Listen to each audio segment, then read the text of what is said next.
Okay. Right, welcome everyone. This is the first exercise on this new premises, so there may be some teething problems, but I'm sure it will all run smooth and wonderfully well. Aisha's over there in the corner, keeping an eye on things, and IT as well. Welcome to the Overview and Scrutiny Committee meeting, Wednesday the 5th of March, 5:30 p.m. We will kick off. First, we'll start off with apologies. No, before we do that, usual preamble, phones please off or mute or silent or whatever. Nothing more annoying than phones trilling in the middle of a meeting. Fire drill. The fire exit is at the back right corner over there. And you'll like this, the meeting point is in the pub across the road, the Lynn Cross. Sorry, outside the pub, the Lynn Cross. I leave it to your imagination. I'd like to welcome the leader, Martin Boffey, tonight. I'd also like to welcome Cabinet members Joanna Knowles, Ruth Fletcher. I think that's it. Yes. And also like to thank the officers, so Don Bradley, Sam Wilson, Catherine Howe, Rob Leet, and Julia Hayes, who are here tonight. I don't think I've forgotten, I hope I've not forgotten anybody. Oh, I've also Richard Winch, who are here to present and talk to us about the various topics on the agenda. So without any further ado, apologies for absence.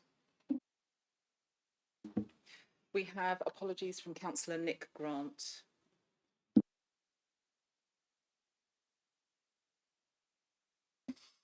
Thank you for that. Declarations of members' interests. I take it if you've got any declarations, you will deal with them in the appropriate manner or change and amend them as we go along.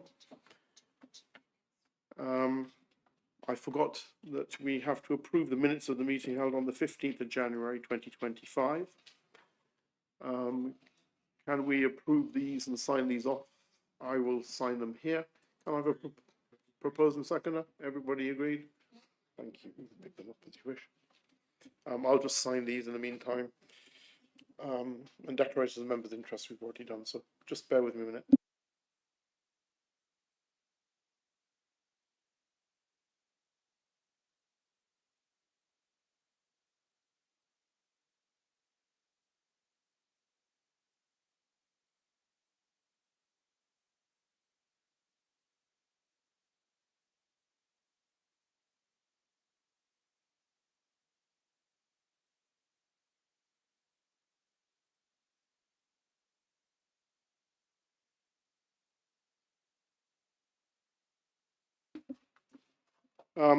Item 4, announcements. There are no announcements from Chief Executive.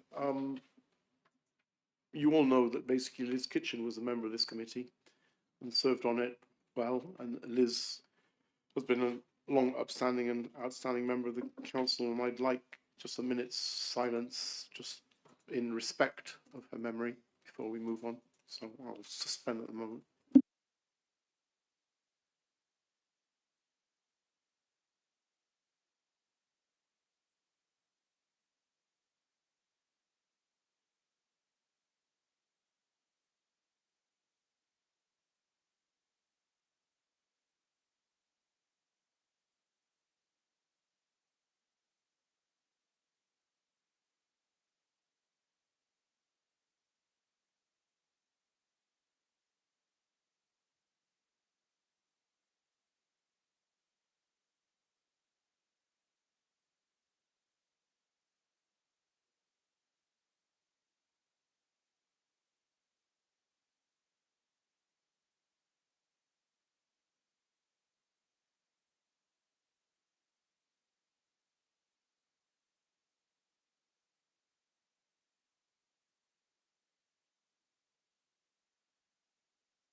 Thank you for that.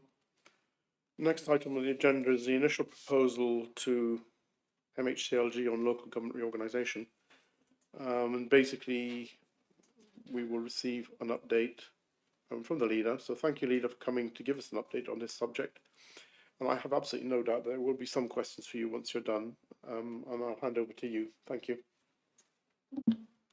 Thank you very much, Chairman. Thank you very much for having me. So members will be aware that some weeks ago we had an all-member briefing on local government reorganisation and devolution. We've now had in early February the announcement from the Deputy Prime Minister of the devolution priority programme and the members thereof, which Sussex and Brighton was included in the devolution priority programme, which will give rise to us forming a combined authority. I say us, West Sussex, East Sussex and Brighton and Hove, and moving towards having elections for a mayor of that area in all likelihood in May of next year. Alongside that, or as part of being on the devolution priority programme, is the expectation that we also move forward with local government reorganisation at pace, or at the fastest pace alongside that. So following on from that, the West Sussex Leaders Board, which consists of the leaders of all the district, borough and county councils in West Sussex and the respective chief executives, started fortnightly meetings on this, commencing on the 19th of February with our first regular meeting, at which we started scoping out the work that needed to be done for the submissions to government. So essentially, at the same time as the DPP, the Devolution Priority Programme, was announced, 2 letters were sent out from government inviting proposals for local government reorganisation to move to single-tier unitary councils across Sussex. And I hope everyone follows this, but basically one of the letters went to West Sussex and all the districts and boroughs in West Sussex. The other went to East Sussex and the districts and boroughs in East Sussex and Brighton and Hove City Council, which is not actually, because it's a unitary authority in a city council, it's not actually part of either county, but for some reason the same letter went to them as went to East Sussex rather than to us. Why do I dwell on that?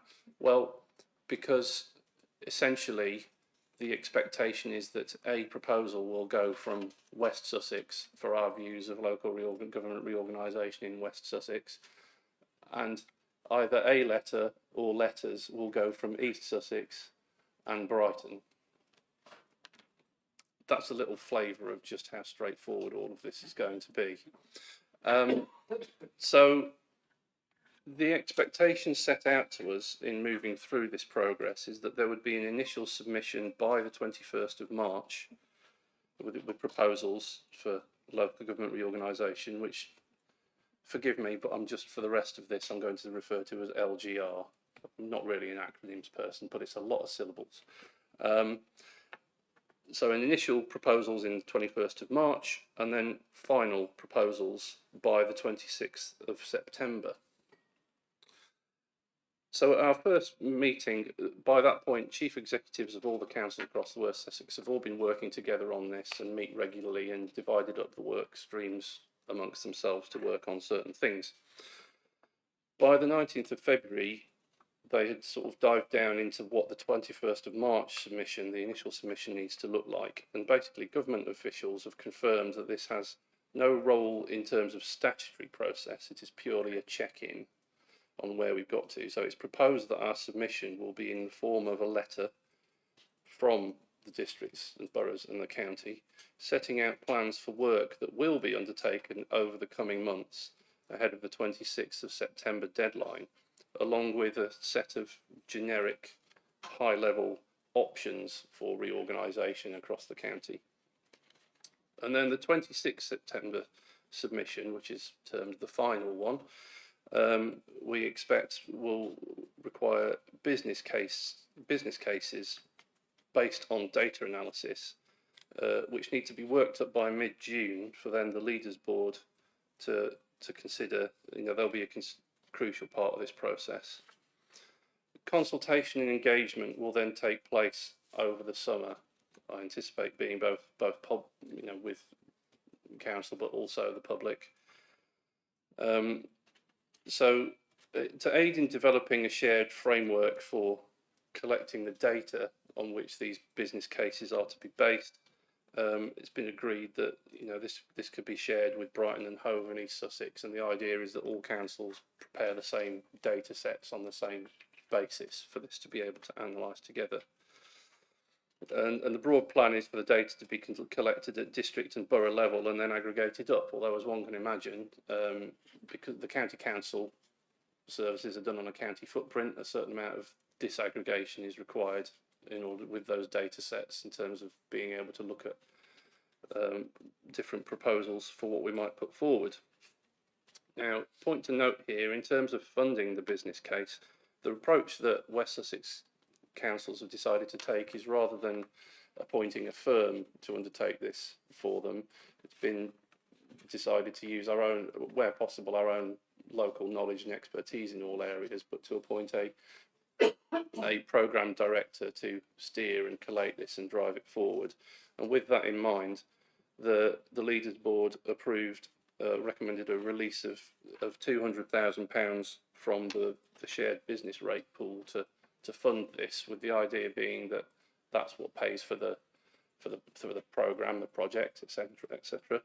But a point to note for members here is that Horsham has been asked to be I'm not sure the official phrase, but for want of a better one, the hiring authority for this programme director, because someone's got to employ them, what comes with that means that we need to put the £200,000 into our budget and then agree to spend it. So depending on whether you enjoy such things, I'm afraid this is going to mean an extra council meeting to approve the spending of this money to actually hire the programme director. Governance-wise, it's likely a special meeting of full councils will be required in mid-September to agree the submission, on the basis that we hope we'll be able to come to an agreed submission across all the councils. So that's what's happening with that at the moment.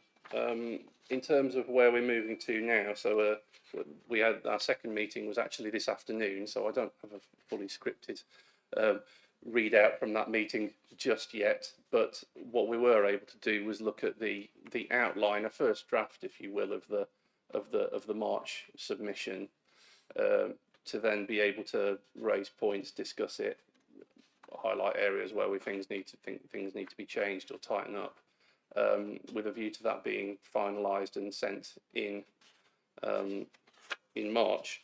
In terms of proposals in there, so the question marks that slightly hang over this process in terms of coming up with new unitary authorities is around two areas. One is within the boundaries of West Sussex. So Crawley Borough Council is reserving the right at the moment to explore the possibilities for combining with areas in East Surrey rather than West Sussex. That is likely, we understand, to come to some form of conclusion by May, because Surrey is on a LGR first, devolution second track, so they have a deadline of May to put in their final submissions. So I think the logic follows that if West Sussex is in, Crawley is in that track, we should get some clarity on that by May. The other question mark, of course, is around Brighton and Hove City Council. Why is that? Well, as we're looking at a mayoral combined authority for all of Sussex, the starting point of the government's assumptions is that unitary authorities should be broadly of a minimum population size of 500,000 or more. Now there are potential exceptions to that where it makes sense to do so, but that is the base assumption. The population of West Sussex is around 900,000. The population of East Sussex is 550,000 plus, and the population of Brighton is circa 300,000. So, maths, 2 lots of 500 into 900 doesn't go, and 300 is less than 500. But 550 is kind of around about right on an East Sussex basis. So the question mark is Brighton looking to expand slightly? Is it looking to come in with West Sussex and then form 2 unitaries out of what is currently West Sussex and Brighton? And if Brighton is out, are we looking at 2 smaller unitaries in the whole of West Sussex, or 1 what I would term very large unitary in all of West Sussex? Now at this stage, given where we are in the process, these are likely to all be potential generic models that are mentioned in the submission to government, because we haven't got much further than that at the moment. But I would also say that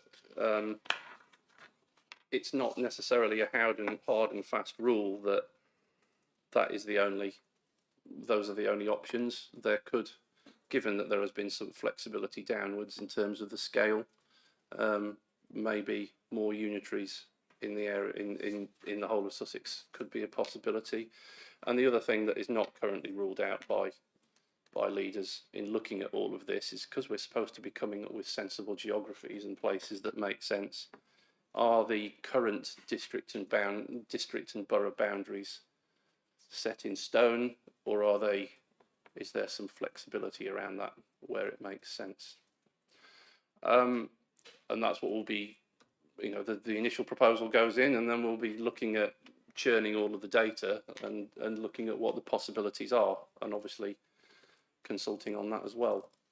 I think, hopefully, Chairman, as an initial pitch as to where we're at, I'd like to, hopefully that's sufficient, but as you say, I'm quite happy to take questions.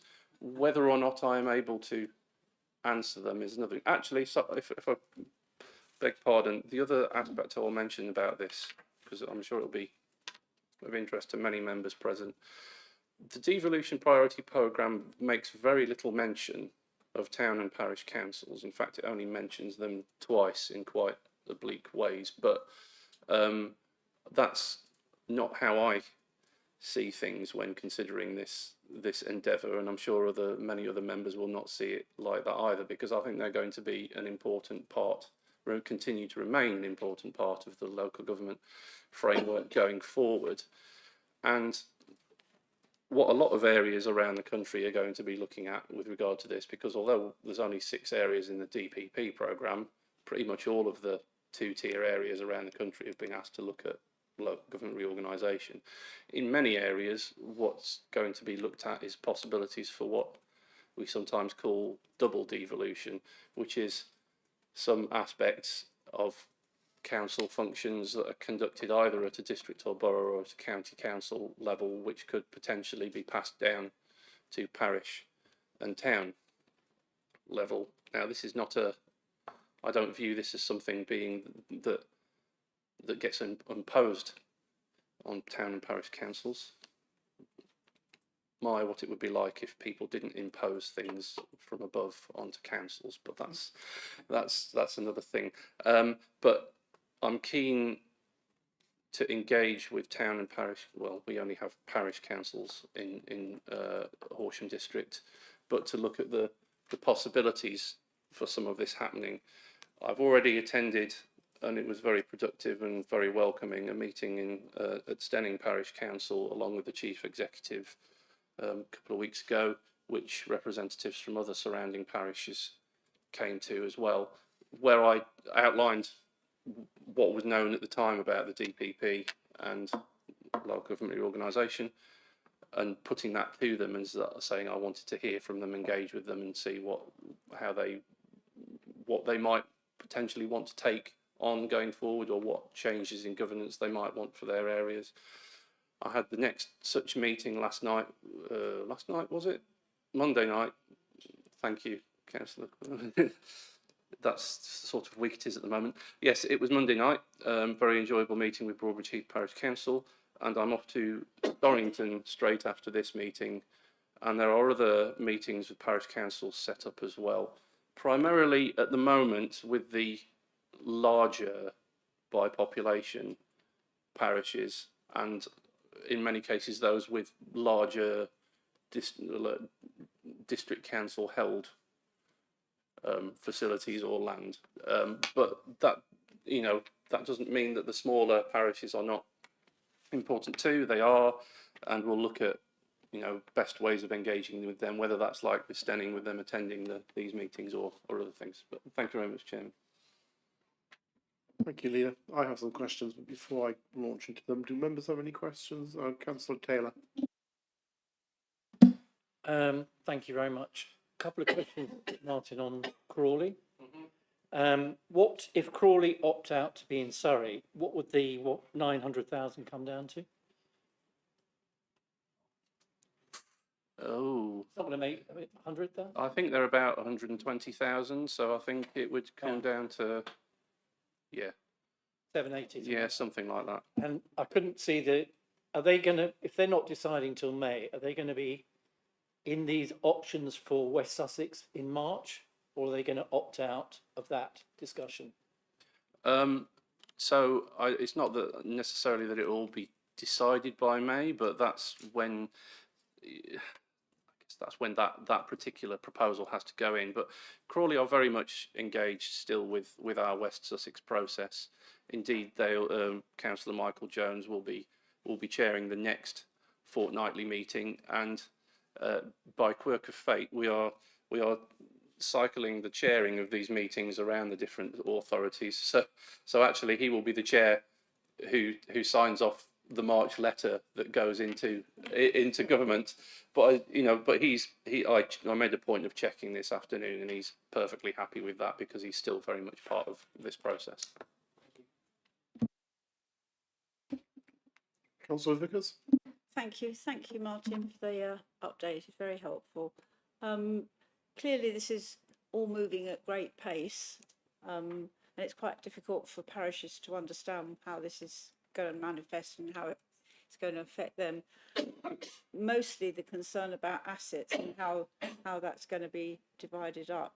I don't know whether you've got anything to say about that. It's probably a bit early, but I think there is a concern about how the assets that belong to Horsham District Council will be divided up amongst. So I think it's easiest to think about these in terms of what happens if we do nothing first. The default position, and when I say do nothing, I mean we have the local government reorganisation takes place, but if nothing else happens, then basically everything that belongs to the district council and everything that belongs to the county council within an area transfers to the unitary authority. So the base assumption is that that's what happens and things continue. Now, in terms of, I understand where you're coming from. In terms of dividing up, well, it's more a case of nothing's going to be forced on parish councils. It's more going to be a case of engaging with them, saying, well, these are the things that happen in your area, or that we own in these area, or services that are provided. What would you be interested in having transferred to you, and what kind of support or such like would you need in terms of A, making that decision, and B, upon initial transition. So I think what I've said to councillors who've spoken to me about this before, be they district or parish councillors, is I'm very much listening, and I would imagine we all as an executive and a council will be listening, in that we'll entertain proposals, but we don't want to be seen to be forcing anything onto anybody. I hope that helps you, Councillor Vickers, but if there's anything else on that point, I'm happy to. Can I just ask councillors to make sure they press the right button, because Councillor Vickers came up with Councillor Philip Circus. Close, but not close enough. So just be careful when you press your buttons, please. It may have been swapped, and the identity swapped, but Councillor Circus. Well, I wonder who I've come up as. Come up as yourself. Oh, well, that's all right then. 3 points. First of all, as Martin knows, because I mentioned it to him, I had a call last weekend from one of the shadow ministers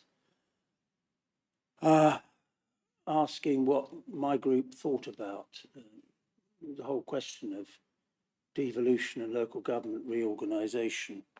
And one of the points he made, well, I made it and then he confirmed it, is there was a great deal of unhappiness at the very short timelines for consultation, that this was being rushed through at a very unusual rate for government, who are known for moving at a very slow pace normally. And he mentioned that a number of figures in the local government world were preparing potentially challenges, legal challenges, judicial review challenges, that is, to what the government was doing, particularly in terms of timelines. And I wonder whether Martin has any information about that through his various links with, obviously, the district council network and the LGA. Can I also ask him, we have a meeting of the executive of our association tomorrow night, and one of the items is selection of candidates for the new unitary authority and presumably to touch on the mayoralty. And I wonder whether he has any latest idea of how many members there would be likely to be, initially at least, in the new unitary authority. I think the feeling Martin gave me last time was that it would be 2 per division, if I can use the expression division. But I don't know whether Martin has any further thoughts on that. And finally, I detect a growing number of people who think that it's going to be of the utmost importance that whoever we get as the Mayor of Sussex must be a person of considerable standing and gravitas, and somebody who will put, whatever their political persuasion, will put the interests of Sussex first and nothing else. That's the primary. We hope we can have a candidate, a successful mayor, who will put, a bit like, dare I mention his name, Andy Burnham in Manchester is a good example of somebody who puts the interests of his patch before any other consideration. And if we don't get such a person, I can't help feeling all the work that's going into this is not going to be worth it if we end up with a very poor quality Mayor of Sussex. Thank you, Chairman. Want to answer some of that? I know you can't answer, but I'm sure. I'll do my best, Chairman. I'll do my best. I may take them in reverse order or in slightly unorthodox one. The Mayor of Sussex. Well, I mean, I couldn't agree with you more about where we need to end up. How we get there, on many levels, is challenging, and I can't really say how we'll get there. But that's, if it's any help, I can say to you that's the same outcome that I would like to see. In terms of candidates, so the 2 per division thing, I mean, that's no more than a. I understand what you're saying. Yes, we did have that conversation. At this stage, that is no more than a widely held rumour stroke assumption stroke. That's what's happened in some places in the past. Personally, I think it has a degree of logic to it. The problem comes when, in a way, is in terms of, well, how is the authority put up? Is it done cleanly? Are we ending up with just going on division district boundaries, and therefore we know what the county divisions are? If things are changing, then we don't know. There's certainly been no sort of official even in private conversations around this yet. So I can't really give you any indication about how many members we're going to talk about, and far be it from me to give advice to the Arundel and South Downs Conservative Association, but I am slightly confused at how they anticipate selecting candidates for things that don't exist yet. I suspect that what they're talking about is reselecting county division candidates because they might have them in place. But anyway, that's not for me. But there is nothing more I know on that one. Timescales. Yes, it is a very tight timescale. There's a lot of it I'm not very happy with. I think it's probably a little bit early to be talking about judicial reviews and challenges. I think there's also a degree of uncertainty about to what extent we are actually being forced to do something to a certain timescale, because what the government have actually done is they have invited us to put forward proposals. There isn't really necessarily an answer to the question at the moment of, well, what happens if you don't do it? Because we are not actually being compelled to do it. Well, this is where you get a little bit of Martin as opposed to things that, you know, it would be wiser not to say. But there is an aspect of this that feels a little bit like, well, we can do this the easy way or the hard way, coming from government. And at the moment, let's see how far we can get down the track with the easy way before worrying too much about what the hard way looks like. But what I feel about this is I take a step back and look at it and go, well, actually, there'll be people in this room familiar with it, but my dad was a local government officer in 1972 to 1974, so he's been through this all once. I wouldn't say he bears the scars, but he remembers it.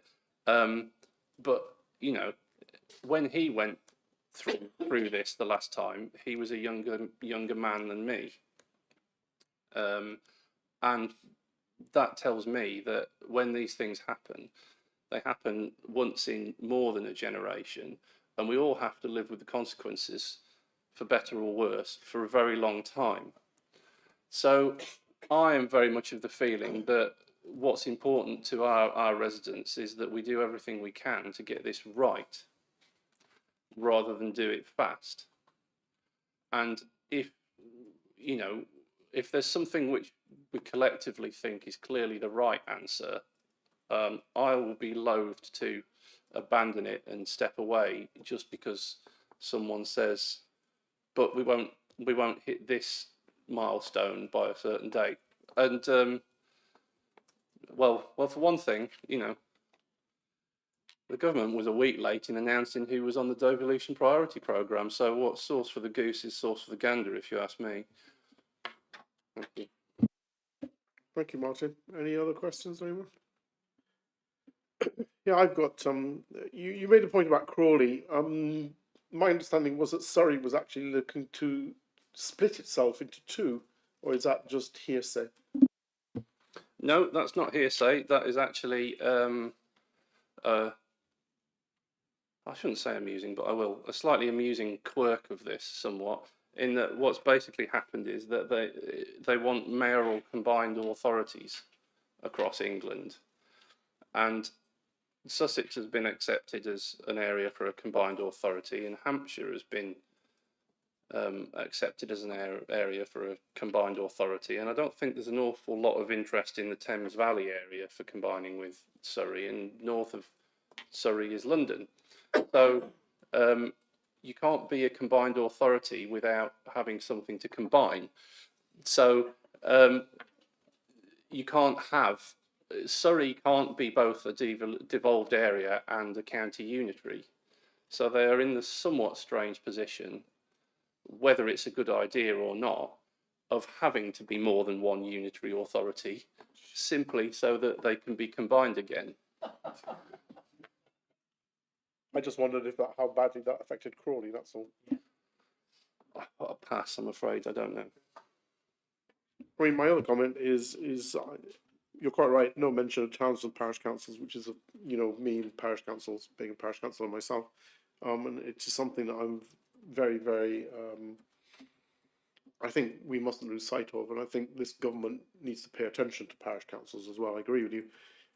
You said about engaging with parishes. My only comment from personal experience, having been a parish councillor for over 30 years, is that when parish councils come up really hot to take on assets and take on things, I think a conversation of reality needs to take place as well. And I think we will need, or you will need, or officers will need to run through the realities of possibly taking on some of these assets, because they may get hot to trot, but not realize what they're taking on. It's just a piece of advice based on over 30 years of experience, Leader. I think you're absolutely right, Chairman. But at the same time, there will be every parish council is different, every councillor is different, and you're right. I have to say, I think a lot of them may not be. A lot of parish councils may be cautious and hesitant. I think I don't think there's likely to be too many instances of parish councils wanting to do more than would necessarily be wise. I think there's a role for us to play also in terms of, encouraging without pushing.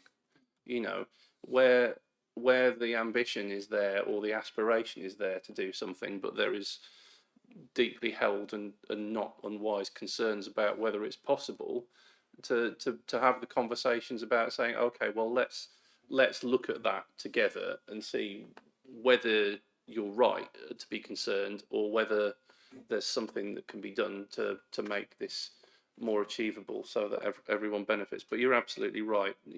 Due diligence will be required, and I know that will always be followed by our officers, even more so than it will be by our members. Thank you. Thank you, Leader. Any questions for the Leader apart from what we've done?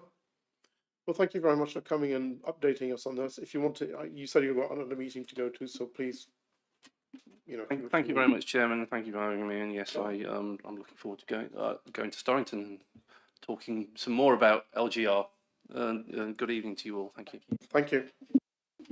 Next item on the agenda is a report of for noting of the local government and social care ombudsman, which will be presented by our officer, Richard Winch.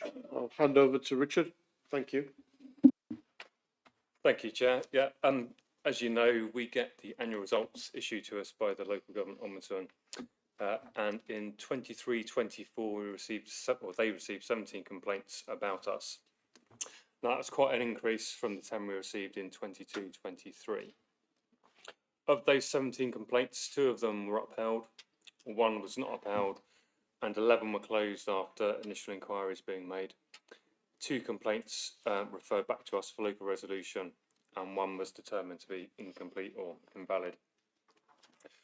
So in regards to the 11 complaints which were closed without full investigation, they're all set out in paragraph 1.6. I don't know if there's any questions on any of those, Chair. I don't intend to go through them one by one. Thank you for that. Are there any questions for the officer on the report? Okay. No questions. So so yeah, to just carry on. On that bit. That was just on that bit, yeah. So for the 2 complaints referred back for local resolution, they're in regards to complaints where the complaints have gone direct to the Ombudsman rather to us first, so the Ombudsman just refers them back to us to investigate. The incomplete, invalid complaint, we had no other details, so presumably they either were happy with it not being investigated or they came to us and we dealt with that as a normal internal complaint. There was 1 complaint which was not upheld, and that's set out in paragraph 1.9. That was in regards to a standards investigation, and the Ombudsman did not uphold that complaint. I don't think there's any point going into any more detail. And I guess the main point of the report here is the 2 upheld complaints. You'll see there the details are set out in paragraph 1.10. There were 2 upheld complaints, but they're both related to the same issue or the same complaint, if you like. So initially, the Ombudsman, when the complaint went to them, decided not to investigate the complaint, and they gave the reason as that there was not enough evidence of fault to justify an investigation. Now, the complainant appealed that, and the Ombudsman decided to reopen and investigate. They then spent 9 months investigating that complaint, and essentially the outcome of that investigation was they felt we should have taken an email from the complainant as a trigger to review his housing case. And you'll see from the detail set out in paragraph 1.13, that wasn't the view of the head of housing, and we went back to the Ombudsman and told them that and asked them to change their draft decision. Fortunately, the Ombudsman decided not to change their decision and gave us 2 days to agree to their remedy. We told them the head of housing was on leave and we weren't able to comply, and they issued that decision anyway. The problem was with that is that we then had no further opportunity to go back, because obviously our initial response was hoping that they changed their decision. We had no opportunity then to go back and actually discuss the proposed remedies that they'd recommended. However, so once we had that decision, we completed 3 of those remedies, namely an apology to the complainant, staff training, and we offered the compensation payment to the complainant. We did seek legal advice, and that confirmed the head of housing's view that there was no lawful way to undertake the review, as the Ombudsman had told us to. We went back to the Ombudsman and asked them to clarify that section of their decision, and they again said that we had to go ahead with the review and gave us 2 weeks to do it. The housing team then contacted the complainant requesting up-to-date details so they can do the review. No details were forthcoming, so the Ombudsman then opened a second complaint for failure to comply with their remedy. So following that, we then did undertake the review on the old information, even though it was 18 months old, and also then issued another apology to the applicant, the complainant, and offered the full compensation payment. So although that's quite disappointing, Chair, that there was 2 upheld complaints in relation to effectively 1 complaint, overall the rest of the results were fairly good, but I'm sure there may be some questions on that case. There may be. I'll open up the floor to members. Councillor Bevis. Thank you, Chairman. Yeah, it's interesting that ONS is looking at complaints this year, whereas historically it's always been standards. I mean, looking at the responsibility for standards, it doesn't really sit with standards, but it was there for a long time, and there was a sort of a relationship between looking at the standards upheld within the council as a corporate body, along with standards of individual behaviour. So I'm not entirely happy that we've come to the right conclusion of moving from one committee to another. And to be honest, standards have a lot less business on their plates to compare with ONS, and it might have been a bit nicer for us to have that at standards rather than having to try and crowbar it in here. So that's a sort of comment on that. I think the interesting thing about looking at the Ombudsman's complaints is this is, I think, one of the very few occasions within the council business where we actually really do a deep dive into very particular issues, and we don't, you know, we're really getting into operational matters that normally we would leave with the officers and trust to the officers, and really rather not, sometimes not know too much about what's going on that side of the fence. I think it's very disappointing that we did end up with this second ruling. I don't understand why, if the head of housing was away for that short period that the Ombudsman said they wanted a response in, why that couldn't have been escalated. There must have been at least 2 levels of management above the head of housing. Surely we have got an escalation procedure where action can be taken by if necessary, the chief executive. I don't see why, if we get something that's urgent, something that I think most people in local government understand, that you try not to upset the ombudsman, because it is incredibly embarrassing if they make a ruling against you. So I fail to understand why we didn't escalate this and eat a bit of humble pie and get on with life. Thank you, Chairman. Want to come back? Yeah, thank you, Chair.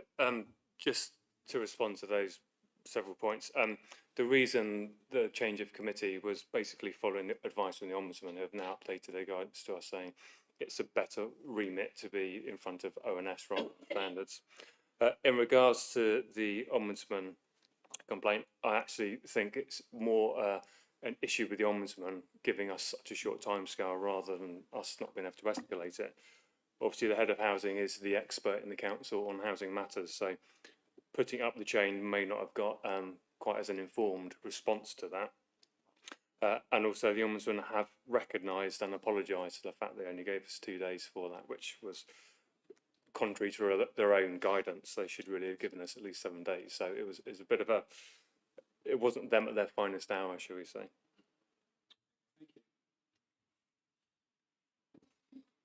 Any other questions?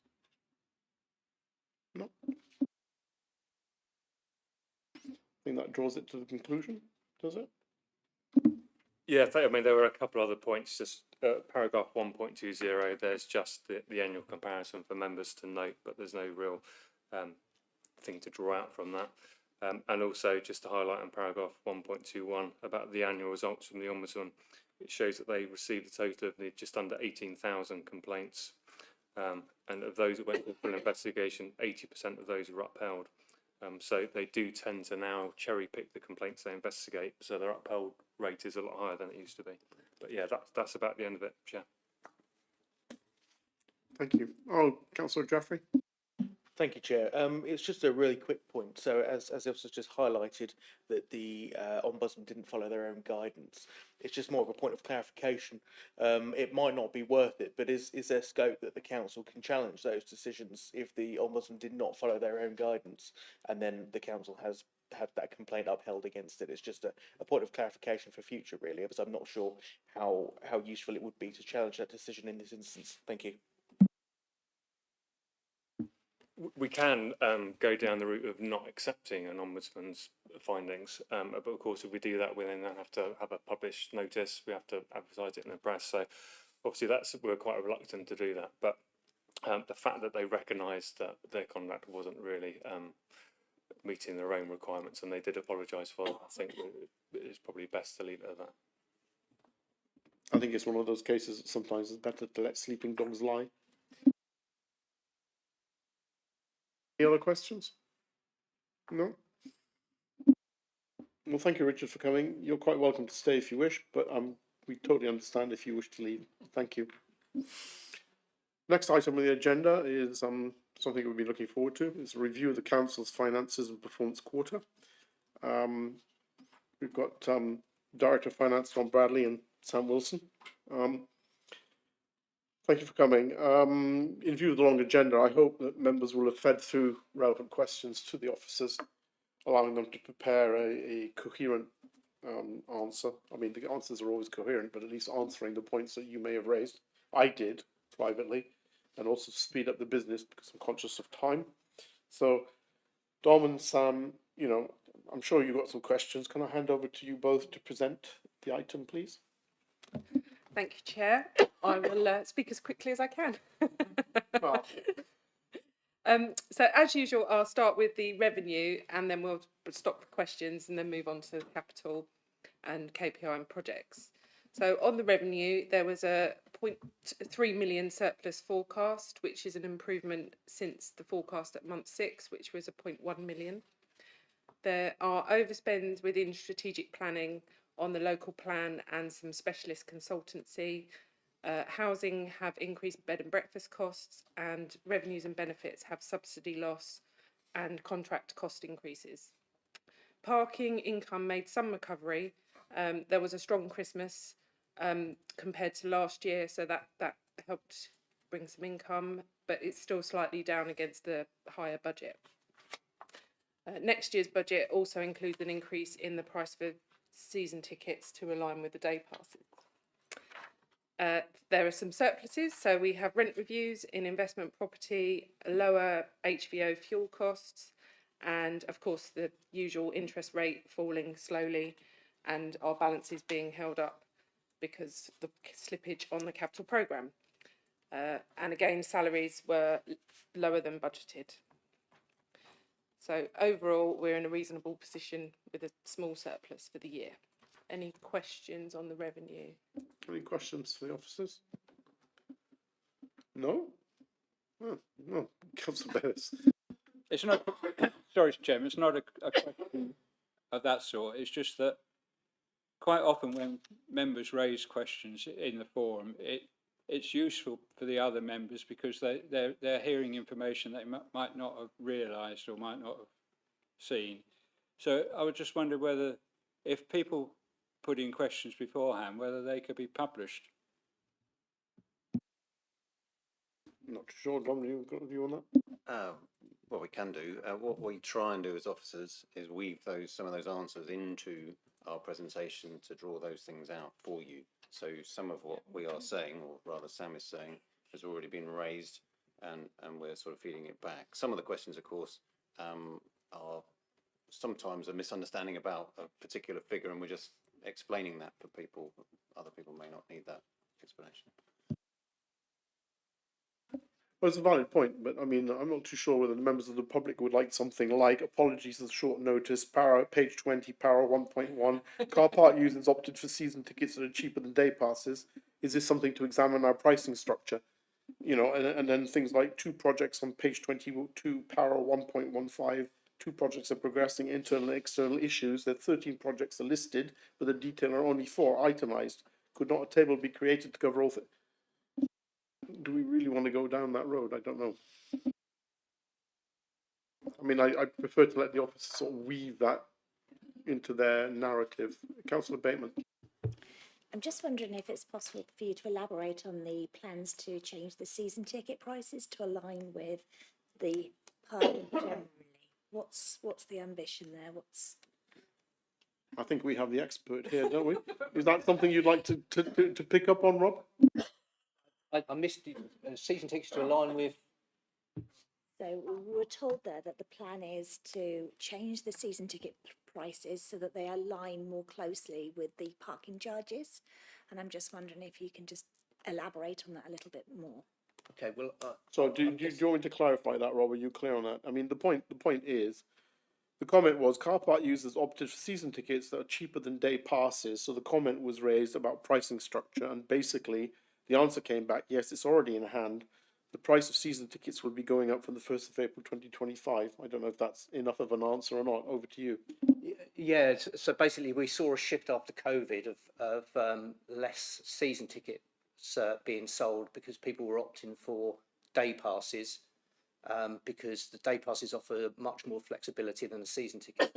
Season ticket is, you pay your monthly fee and it's kind of for every day. So season tickets are ideal for people that are coming in regularly, sort of 5 days a week, 4 or 5 days a week. The day passes work out better value for people that are coming in just once or twice a week, for instance.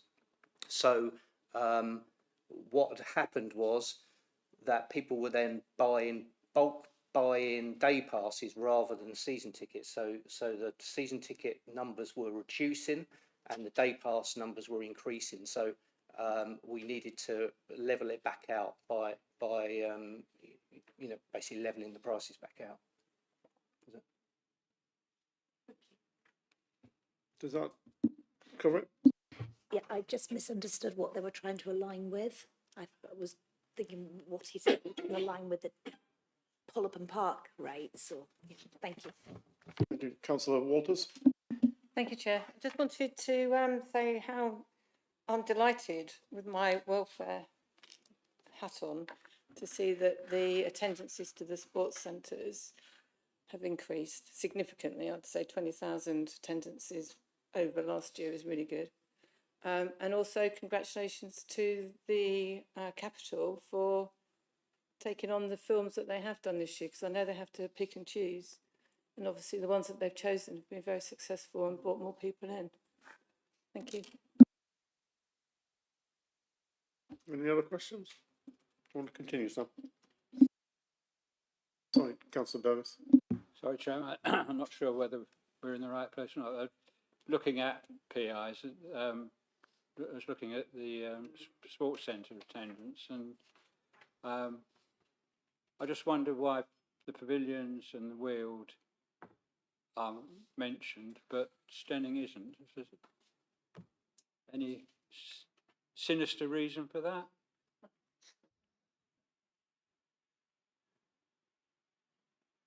I don't know, I'll hand over to the officers. I don't know the answer to that question. I don't think it's been deliberately I'm sure it left hasn't. out. We can see if there is something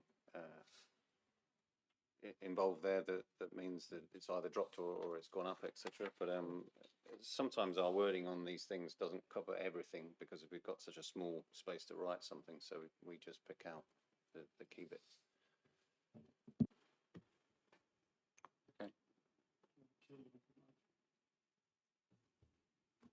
Okay.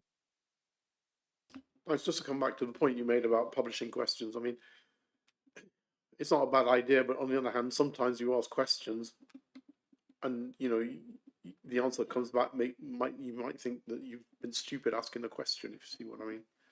So sometimes it's better to keep it private, because you might get a question like, page 28, quality of recycling. The KPI explanation is unclear, or at least I don't understand it. It's not something I would wish to have published in public domain, but I mean the answer was the dotted line as a target and the solid bars as a percentage of recycling that was contaminated. That didn't strike me as being obvious, frankly. So sometimes it's worthwhile asking these questions. Okay, Councillor Livingston. Thank you, Chair. Paragraph 1.4 on page 20, you say debt over 90 days is ageing and the risk associated is building.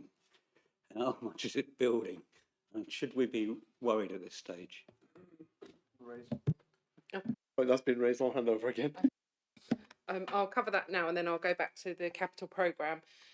So legal development and finance have been working together for about a year now to get on top of the SIL debts. And I did put in the report that I feel you get the top 5 debts in the report, and I feel that you also need to see what's going on in the background as well. So I've checked through, and money does come in and out. It's the larger ones that stick. So on debt 1 and on your on the table, sorry, I don't know the page on the summary. It is actually being prepared for committee. So this is a move to 100% affordable. It's going to a committee. We don't know which one yet or what date, and therefore it's likely to be approved, and the SIL will not become due because they'll put in 100% affordable housing. And then on the second one, point 2, we've been in contact with the solicitors, and they've stated that they can't make the payment until they've sold the first property. This is imminent, and we've also agreed a backstop date of the 31st of March. So that one should be settled fairly soon as well. It's hot off the press, that is. So we shouldn't be too worried at this moment. No, is that half that? I mean, those 2 debts make up $500,000 of that amount. Obviously, one of them we're not going to get the income, but we will get the affordable housing instead, and the other one will come down. So, yeah. Okay. You continue. Okay, so on the capital, we have spent 7.9 million to date, which is 55% of the full programme, and we're forecasting an 11.3 million or 70% spend for the full year. I had a look this afternoon, and in February we've spent £1 million, so we're making good efforts to meet the programme. Projects are progressing. There was on the Capitol Theatre, we have moved 700,000 of the capital spend into revenue spend because of the pause and rephase of the project. So we can no longer capitalise those amounts.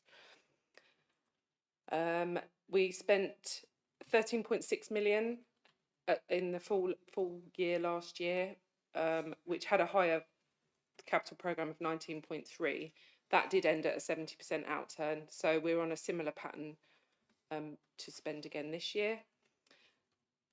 Our key underspends are vehicles, delays to refurbishment and lead time on the orders. Oakhurst substation, we've been waiting for a tenant to move in. But they no longer require it, so once they've moved out, we'll get the works underway. Swan Walk, there's a contribution towards project costs there. This has been delayed due to the new ownership. Improvements to Black Horseway and the car parks. So we have re-tendered the design, and the main engineer officer has been prioritising the office move to these offices. So we haven't had time to capacity issues there to pick that up. That was another question that was raised before the meeting. Over the last 5 years, we've improved the worst of the rural car parks. So these are relative nice to haves, the ones that have been postponed, and they won't generate an income. So from a purely financial point of view, this isn't the worst thing in the world.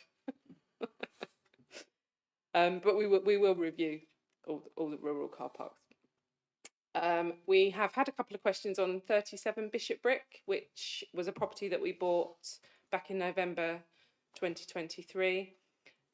Both Dom and I agree with the disappointment that has been expressed that these haven't been let and generating an income quickly. As you've heard Dom say before, there aren't many projects in our capital programme that deliver a financial return. This one should be one, but obviously there are delays. Property are doing basic work to the windows and doors to improve the EPC rating on the units, but we are now assessing the options for development. So this could be investing a further 0.4 million to facilitate smaller, more rentable units for start-up companies. The upside of this will be that we'll get more rental or potentially more rental income. However, there will be delays. It will be 2 years before we get an income from this, and we have the additional burden of paying the business rates in the meantime for those properties. Any questions on capital? Councillor Jeffrey. Thank you, Chair. It's just a question regarding 37 Bishopbrick, which I didn't bring up in advance. So it's just a clarification. It's quoted in the pack on 1.9. The work to create small units for the relet have been quoted up to 400% more than budgeted. Is that through? Is that through one tender, or is that the contractor we were going to use originally? Have we looked at other contractors to potentially look at doing that work? Because it just seems to me sometimes that obviously building materials and costs have gone up exponentially. There's no question about that. But I also feel sometimes that certain contractors, when they see a local authority approaching them, also then artificially inflate that quote even further, which is, I'm just fearful, is that the trap we've fallen into or not? Thank you. So no, it's not. We're doing different works to the works that we originally envisaged. So originally it would have been just for, a bit of a paint job and move in, and now we're looking to break that up into different size units. So it's chalk and cheese, but obviously originally we had a much smaller budget, and if we pursue the idea of the smaller units, then it will cost us more to do. So our property team are all over that from a how do we keep the costs down but still deliver, what actually, businesses are demanding and wanting to move into small units as startups. Any other questions for officers? No? Okay, so on the KPIs, some of them we have discussed already. So there's been an improvement, obviously less red and amber and more green. The three there are 3 red in revenues and benefits. So arrears collection for council tax and business rates. These arrears, or the collection of these arrears, continue to be lower as the levels of debts and due to cost of living have risen. This makes it harder for the team to collect the arrears, but we have taken action to shorter reminder notice periods and introduce text messages to remind people to make their payment.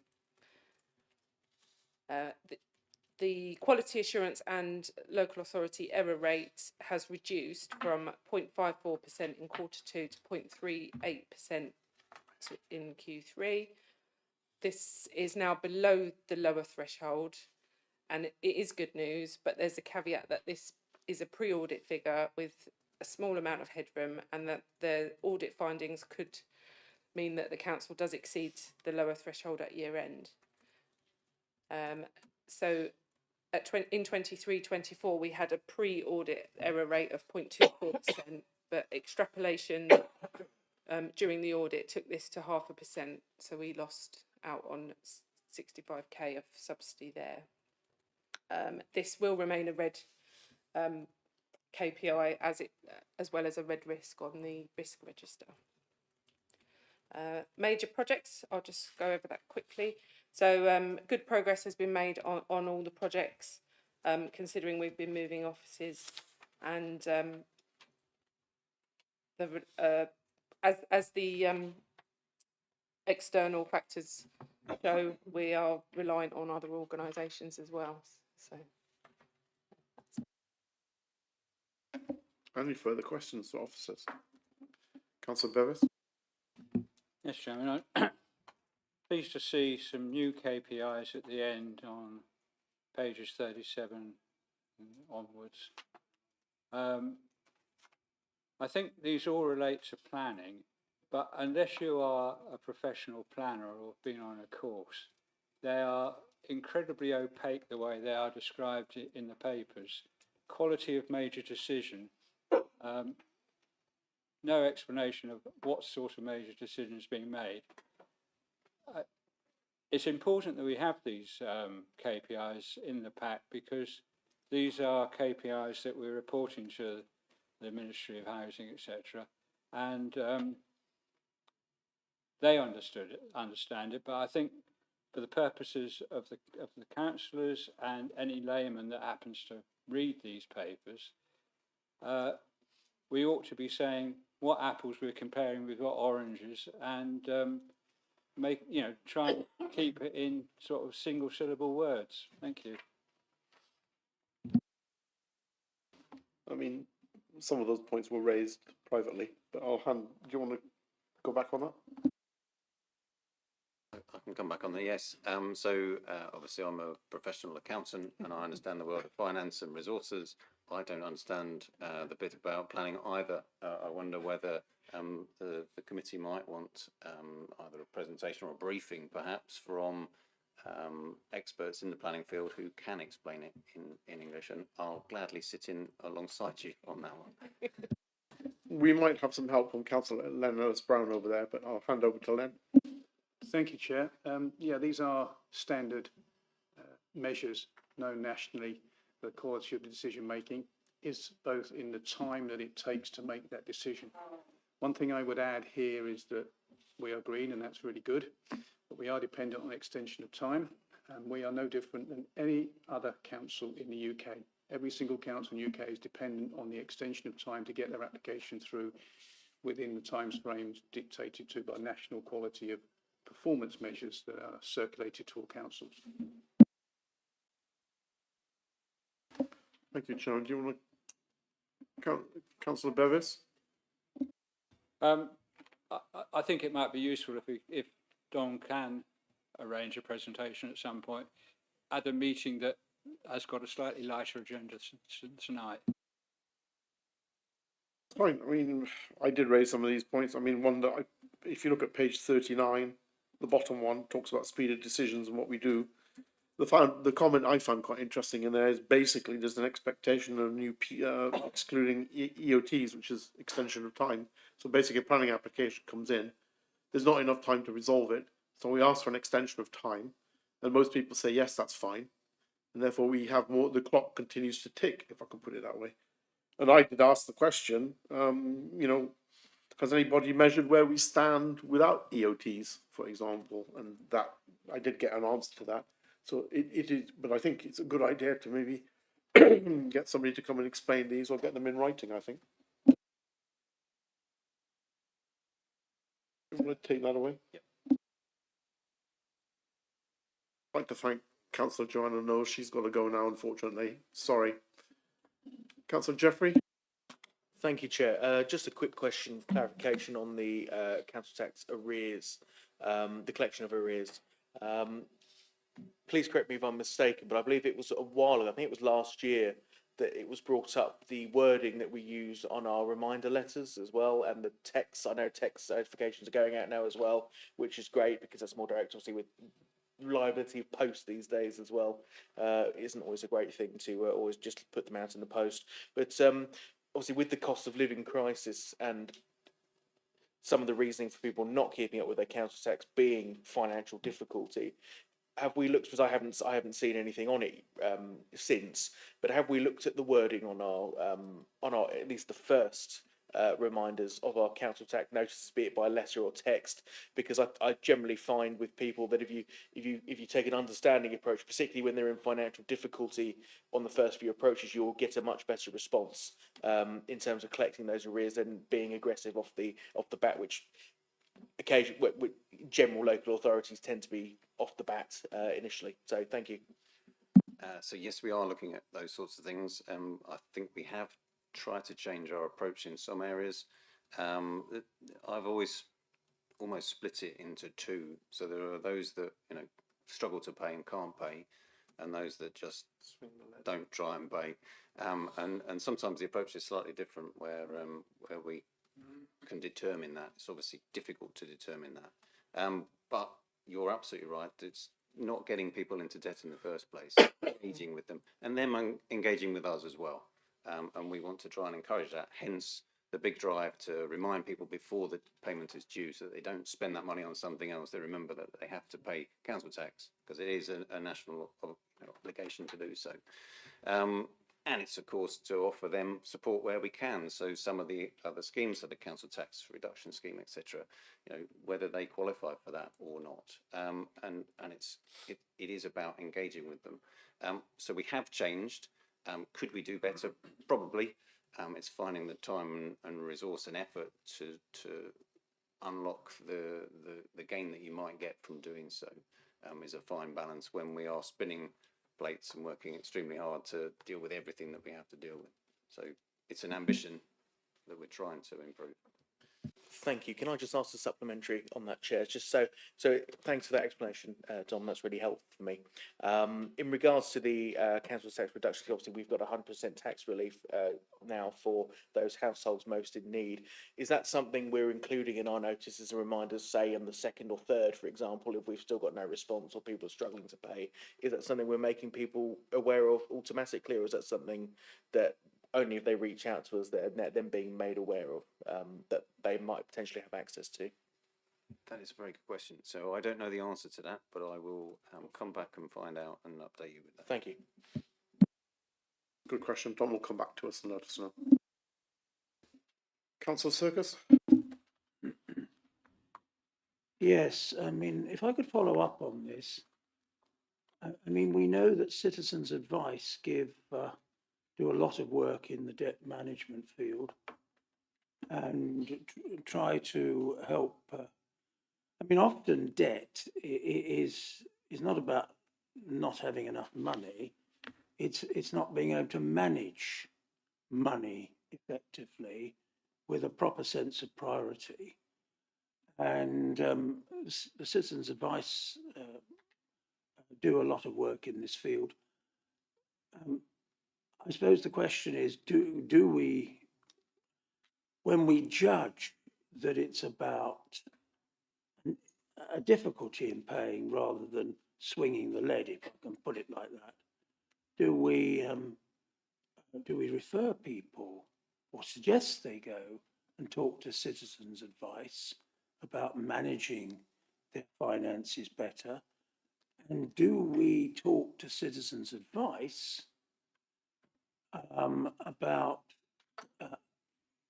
the advice they give to people on debt management to make sure, I hope, that things like payment of taxes should come pretty near the top of the priorities of people who've been advised onto how they should reorder their finances?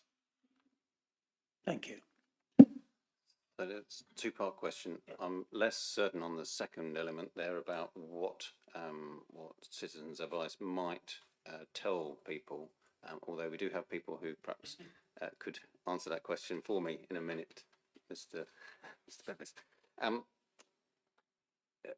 the first part of it, so yes, we have a range of things that we direct people towards, and that could be for debt management. It could be for going towards other authorities apart from ourselves, and obviously we engage too, don't we? We can agree repayment plans over periods of time, etc. So that side of things though relies on the customers coming to us and discussing that and raising it with us, because we found that actually people do actually want to pay. Sometimes they just can't pay, and we find a way of facilitating that.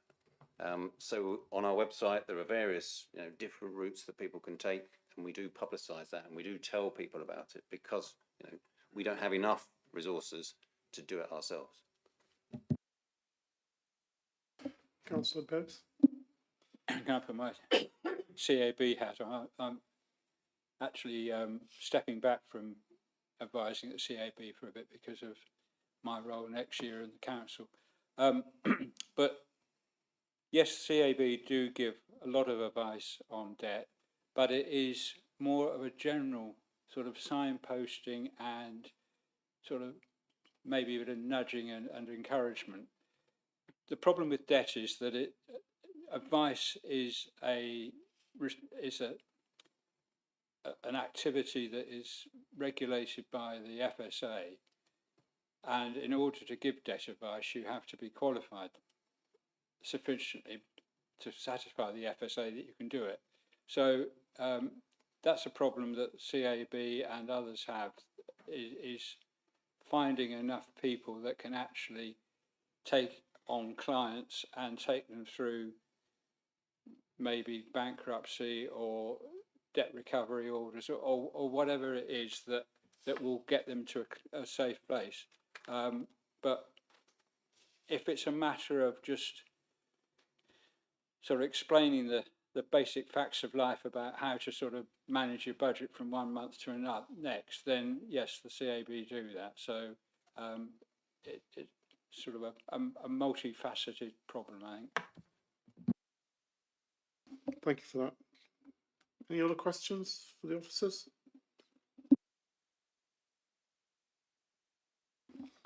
Well, that draws that to the conclusion. As I said, Sam, you can stay if you want, but I mean, if you wish to escape, please go ahead. Next item on the agenda is Enterprising Horsham. I'd like to welcome the Head of Parking and Enterprise, Rob Leet. Unfortunately, the cabinet member had to leave because she had to be somewhere else, which is a shame, but never. I totally understand. We already had a presentation at the beginning of this adventure of Enterprising Horsham at the get-go, and I thought it would be useful for you to find out, now that we're further down the road, to have an update of where we're going with the initiative and to have a presentation or review of where we are, so that you can ask any questions. It's particularly important as this is being worked in conjunction with the County Council. So I'll hand over to Rob Lee. Rob, over to you. Thank you, Chair.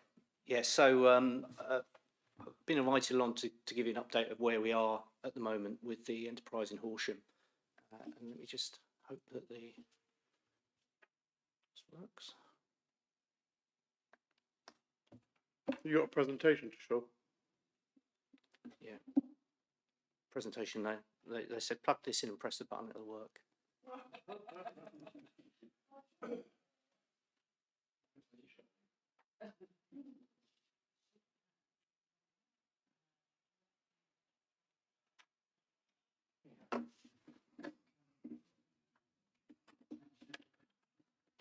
Let's try both.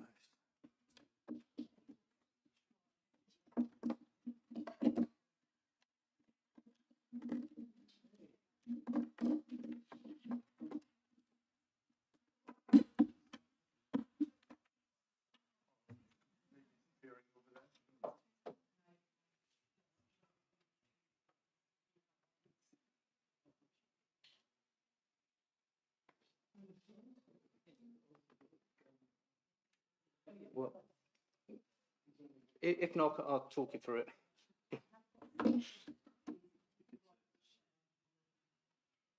We do have some copies of the paperwork if you want it.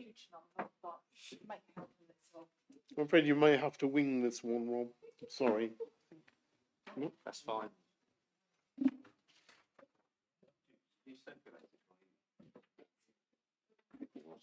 I mean, you should have the presentation and stuff on your iPads if you brought the iPads or laptops with you. I've got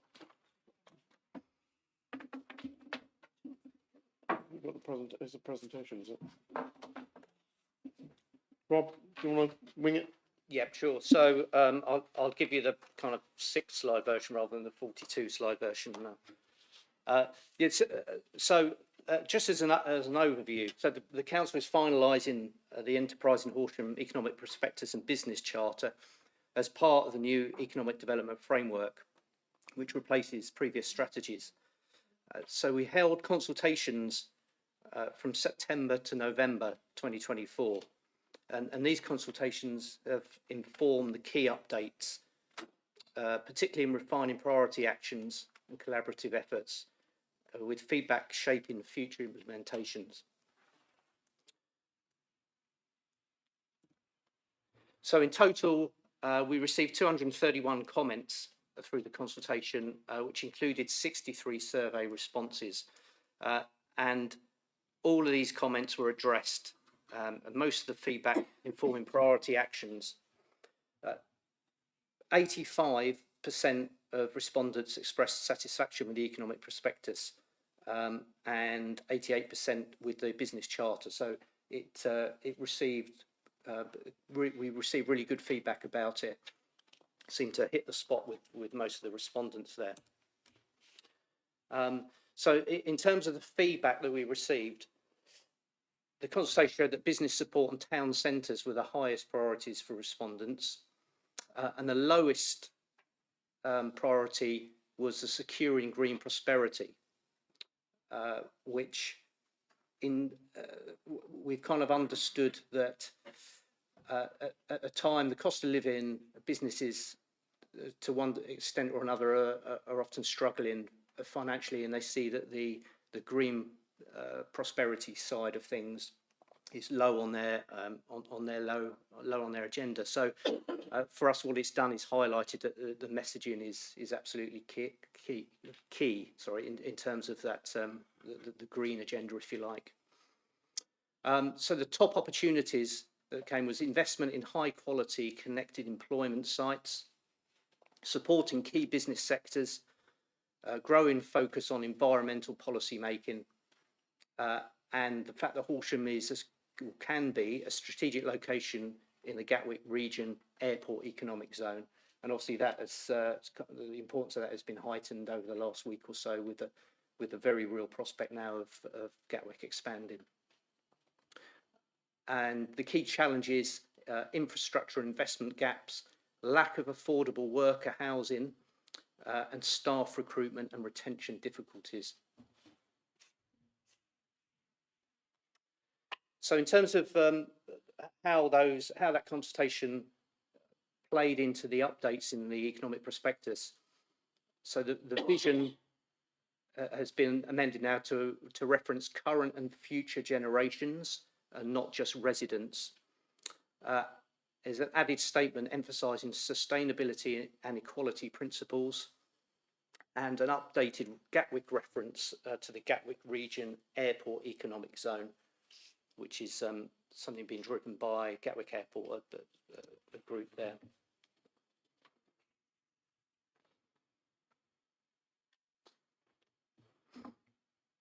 So the major changes in terms of the economic prospectus priority actions green business strategy enhanced with a focus on regeneration and upcycling, a new emphasis on developing green skills. In terms of business support, it was updated to align with the West Sussex Growth Hub, included consideration of AI opportunities.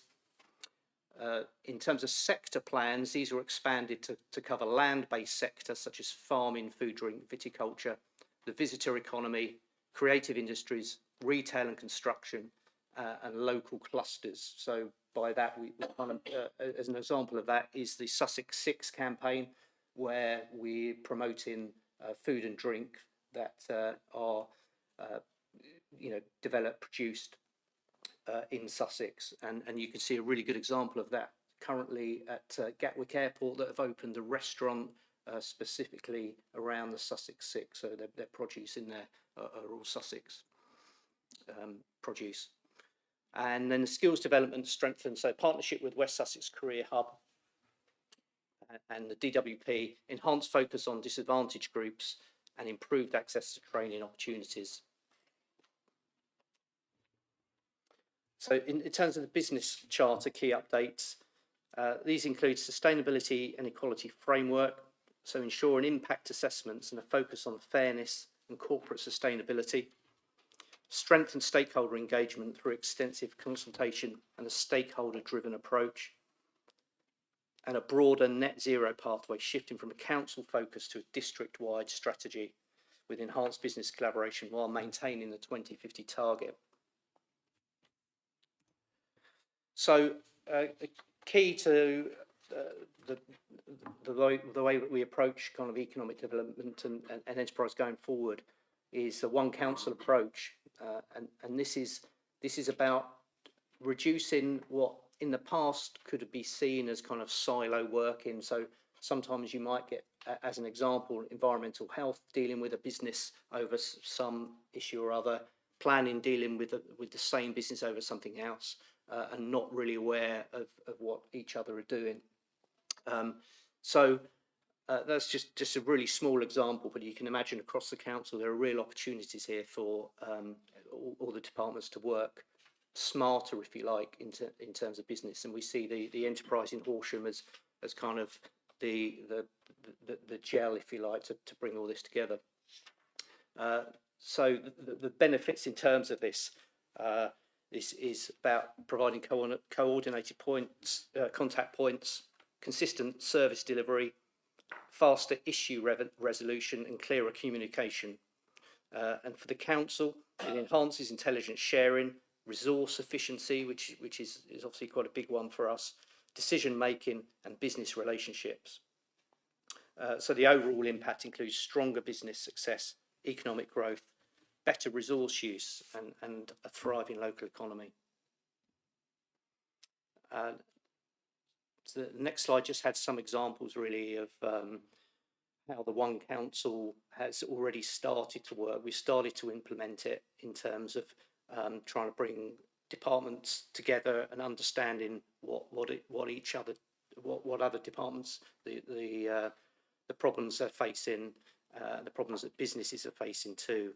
And so just some examples on there, such as the workforce housing needs assessment. So addressing workforce retention, support affordable housing, keeping local people local, and improve local employment. So that all kind of plays into how we're operating. And then there's another example on the slide of a flyer for business rates where it shows the support services that the council can do. So the next steps are Cabinet 19th of March seeking approval, and then Council on the 2nd of April. Then April to June is publishing and disseminating the prospectus and charter once approved. And then from April, really driving the delivery of enterprise in Horsham and the One Council approach. And as I say, we're already starting to push that because we can see the benefits of it, and there's opportunities already there. We're setting up quarterly internal business charter meetings to drive this approach. And then in the next couple of months, we're going to be setting up external economic board meetings to align with the kind of strategic agendas and initiatives. And then we will produce an annual economic report to review and report on progress by the end of 2025. And then there are some links to documents. So if you haven't seen them already, the economic prospectus and the business charter are available to have a look at.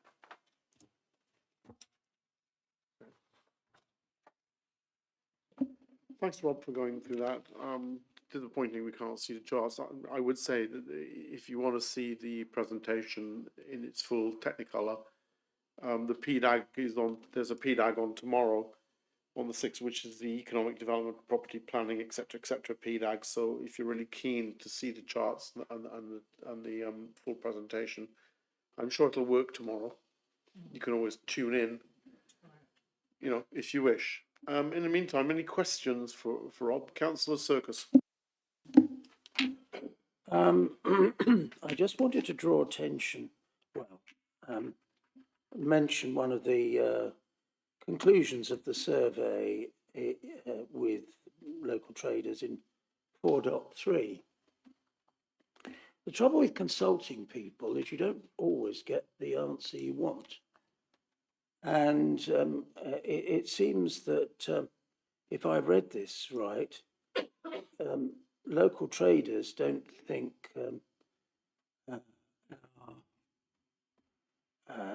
green prosperity approach to things is, well, as it says, is not the highest of their priorities. Now, that seems to me to mirror what's happening at a national level.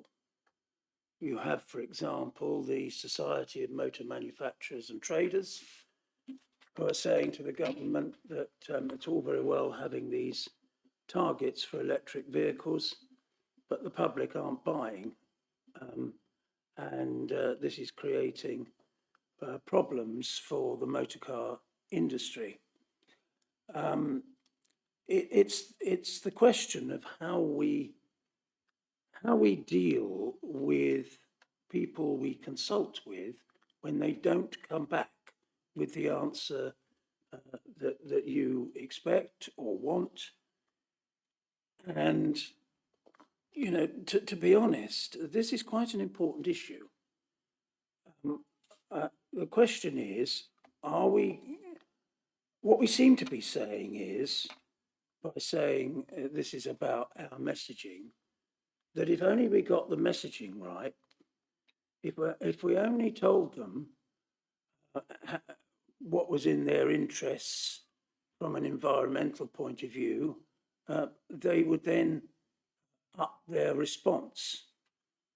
It just may be that they understand that it's not about messaging, they understand the issues quite straightforwardly, and they just simply don't believe at the moment this should be, and of course it comes back to the whole issue of net zero, and there's a growing hostility to aspects of net zero. I just wonder whether we're not preaching to traders here, or whether we should acknowledge what traders are telling us if we are sincere in our belief that we want to carry the business community with us. And that's my point, Chairman. Thank you, Councillor Circus. I'm not quite sure how to come back on that. Do you want to comment on that, Rob? Yeah, only it's an absolute fair point, really. If you put a survey out, I mean, when you say that we weren't expecting that answer, we didn't know what answer we would get back. So it came back and it was a great surprise to us. In fact, you could probably, drawing on other parts of what you said, you can probably anticipate that would have been one of the answers. I think what it's done is highlighted the challenge for us in that this is an extremely important area that we need to work within. And actually there are real benefits for businesses here. There's, as an example, there's lots of grants available for the sustainability side of things. If they get it right, then they'd have, there's savings, there's, from a marketing perspective, there's a lot of opportunities there for business at the green. So I think I think it's good if that is the way that businesses feel. It's good that that has been that has come out within the survey, so that we can really understand that, and because it came bottom of their priorities, it really focuses our mind a little bit more on that. Thanks, Rob. Any other questions for the officers? Councillor Perry? It's not really a question, but just to welcome the vision and strategy. I know other Green councillors who aren't here would be very pleased about the current and future generations being mentioned, not just residents. So to thank you for that.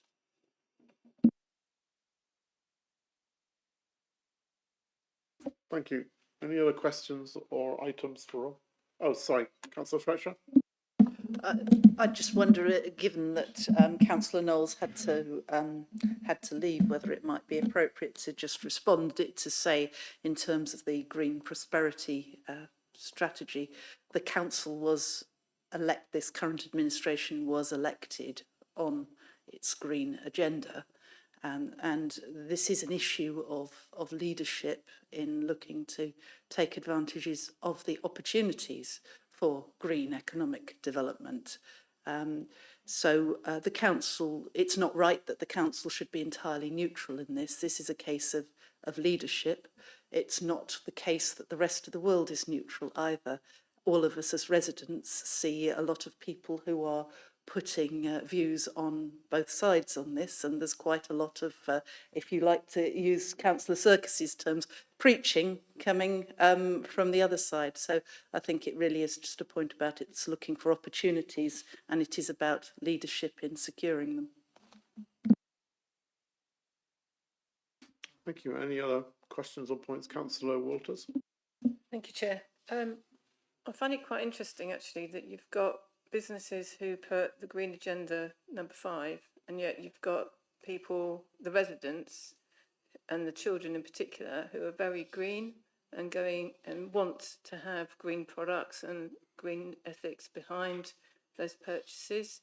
So I'd be keen to understand how we are going to square that circle in terms of bringing those two together, because I think if we had like we've got with health and the food standards, if you had a little green series of points, how that would affect people's purchasing. It might be just a question of economic reality. But Rob, do you want to come back? Yeah, I guess that's it. I think you will get businesses that their USP, for want of a better word, is they're green, and that, that's part of their marketing and part of their attraction, and how they make their money. And then there's other businesses that, especially in the current climate, making changes that are required to meet, for instance, the CO2 targets, are seen as a financial burden, as opposed to something that actually they should be doing.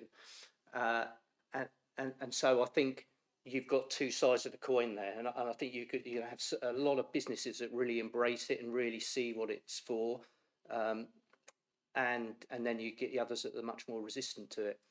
And of course, we're working in a district. There's a lot of farming areas, and we're seeing a lot of green businesses emerging, certainly out in the countryside, and you're seeing a lot of I'm trying to think of the name of it in Henfield, the hotel there, Fockington Manor, whatever it is. Sorry, no, but it's in Edmonton, yeah. But anyway, the hotel there is, its whole USP is that it's local produce. Everything it sources. No, not South Lodge. Tottington, yeah. I should have known that. Tottington Hall. Yeah. So that's an excellent example that even though it would have been cheaper for them to source items for their hotel, not food, but the kind of infrastructure items, they have paid more to source locally produced products and are now saying it's reaping financial benefits for them because the companies they're buying from, all their employees are coming and they're telling other people, and they're able to market that as wherever possible, they will source locally and they will support the local economy. So that's just one example, really, and that's something that we want to kind of show as an exemplar business, really, in this kind of field. Thanks, Rob. As I said, I sometimes think it's one of those that, people want to do things, whether they're right or wrong, but people want to do certain things, but then the economic reality hits them and the costs of the bill at the end of the day hits them and then they can't. Do you want to make any other comments, Rob? No, thanks. Thanks for the opportunity to update. Any other questions? Councillor Jeffrey? I wasn't sure. No, thank you, Chair. It's more just reinforcing what's been said already. Obviously, I used to run a consumer electronics business, which is notoriously not generally very good for the environment, in the way that you're producing your products. So I think it is, I agree, a way. It's not necessarily that the businesses don't want to become greener. It's usually if the avenue is available for them to, or if it's economically viable, as you say, with the challenges currently with running businesses in the country and in the district. But to come back to Councillor Serkis's point with are we preaching to businesses? At the same time, in this document, you've got 85 and 88% of respondents were satisfied or better with the approach and the content of the economic prospectus and business charter, respectively, as highlighted in paragraph 4.3. So I don't think it's the council preaching to businesses per se.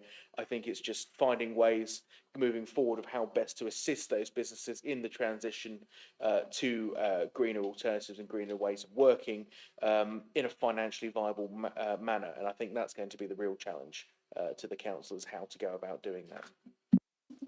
Thank you, Councillor Bateman. Yes, first of all, just wanted to say that I was really pleased to see that the vision now is referencing current and future generations, and that's a really positive thing. I was really pleased to see that change. And there was one thing that I just wanted to question and just ask for some details on, and it's around graduate level jobs, because obviously we have a national issue where we're not creating enough jobs for graduates, and I just want to know whether or not that's something that we've been looking at within our strategy, and specifically trying to address, or whether that's something we're just hoping we somehow sort in promoting the industries that we're talking about. I can't give you exact details on that, on the graduate element, only to say that in terms of work and work in general, we work very closely with West Sussex County Council and a lot of their, so they just introducing a Connect to Work scheme. We do jobs fairs, we do apprenticeship fairs. So there is a focus on employment, attracting people into Horsham and into industries and companies that work in Horsham.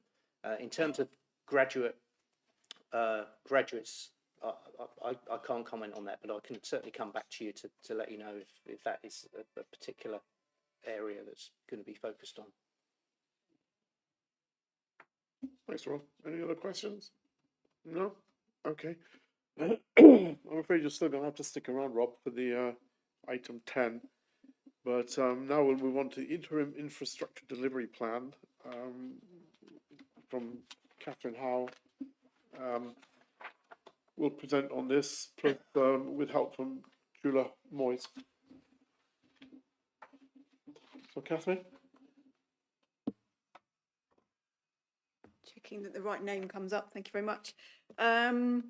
Yes, so obviously you've got the documentation that's been sent round to you, but just to sort of introduce it really, obviously it's probably fairly acronym heavy, but just to confirm that IDP, that's an infrastructure delivery plan.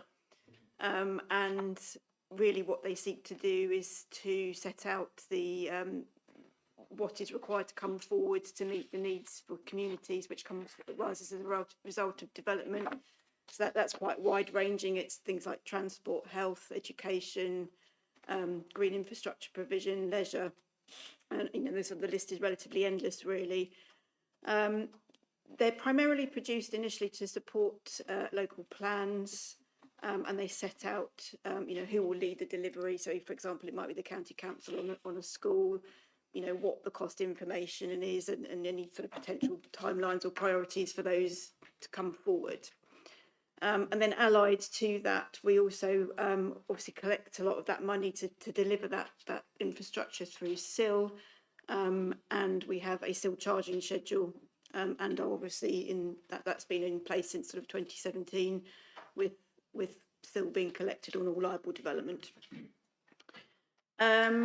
What we then have in terms of that sort of relationship, obviously I've outlined in terms of SIL, we have governance arrangements which require the council to obviously that funds the infrastructure with governance arrangements, which would then allocate where that funding goes, and that is set out. The current one, the arrangements around that is in Appendix 3 of the pack. And obviously what we also then have is a SIL spending plan, which we don't yet have, which for reasons I'll come on to. So in terms of the current position, we have an IDP, and that's Appendix 1, which was set out or published in 2016, and that was to support the current local plan that we have adopted. And the intention was to update this document sort of on quite a regular basis, but obviously that was delayed. As we prepared our new local plan, obviously with a number of delays to that process, with the government bringing out the new MPPF, water neutrality, and obviously we've now got the sort of current uncertainty as to where we go with the local plan examination, and therefore what we find ourselves is in a situation where the documentation that we've got, the current IDP, doesn't really reflect the current infrastructure provision in terms of what's actually needed, and a certain amount of development has come forward since we adopted the local plan with a number of sort of strategic scale developments, for example. And we're therefore in a position where we're not necessarily actually able to spend that SIL because we haven't got the necessary documentation in process to deliver that. So obviously our proposal therefore is to produce this updated interim IDP, and that is Appendix 2 of your pack. So what that has done is to set out a schedule of projects, and that has sort of drawn on the IDP that we have produced to support the current local plan that's examination, but obviously updated to reflect the pause in that process. And obviously that's therefore more accurate in terms of unlocking the spending of SIL. And so what that then does is to sort of improve the current provision in terms of what we have in terms of SIL delivery, and also set out the areas of provision for the future where we see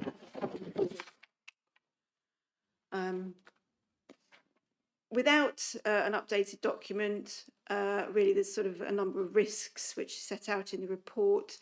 Certainly we've got, as I think most members we're aware, we don't have a 5-year supply at the moment, and what that does is to risk sort of increased risk of speculative development, and that can be difficult to control the sort of the level of infrastructure that is needed and where that comes forward. So that updating our IDP on a more regular basis helps us to sort of keep abreast of that.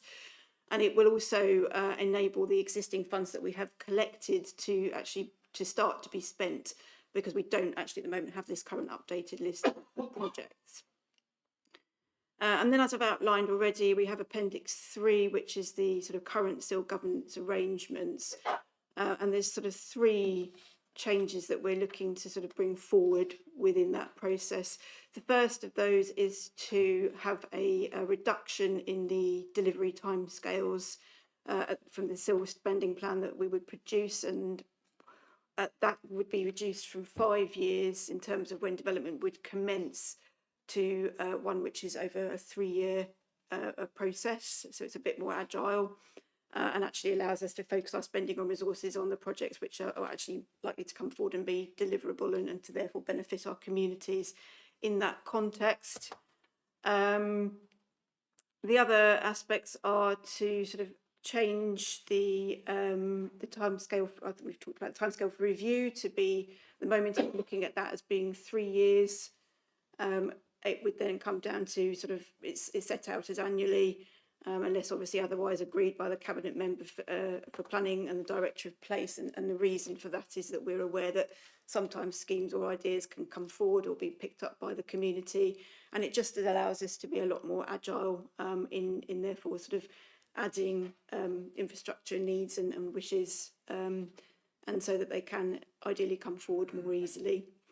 And then finally, what also has been noted is that the current governance arrangements, as drafted, don't include member involvement. So it's therefore proposed that that is amended to include the cabinet member for planning infrastructure, as well as a director of place in terms of how that process for setting up the working groups and the spending comes forward.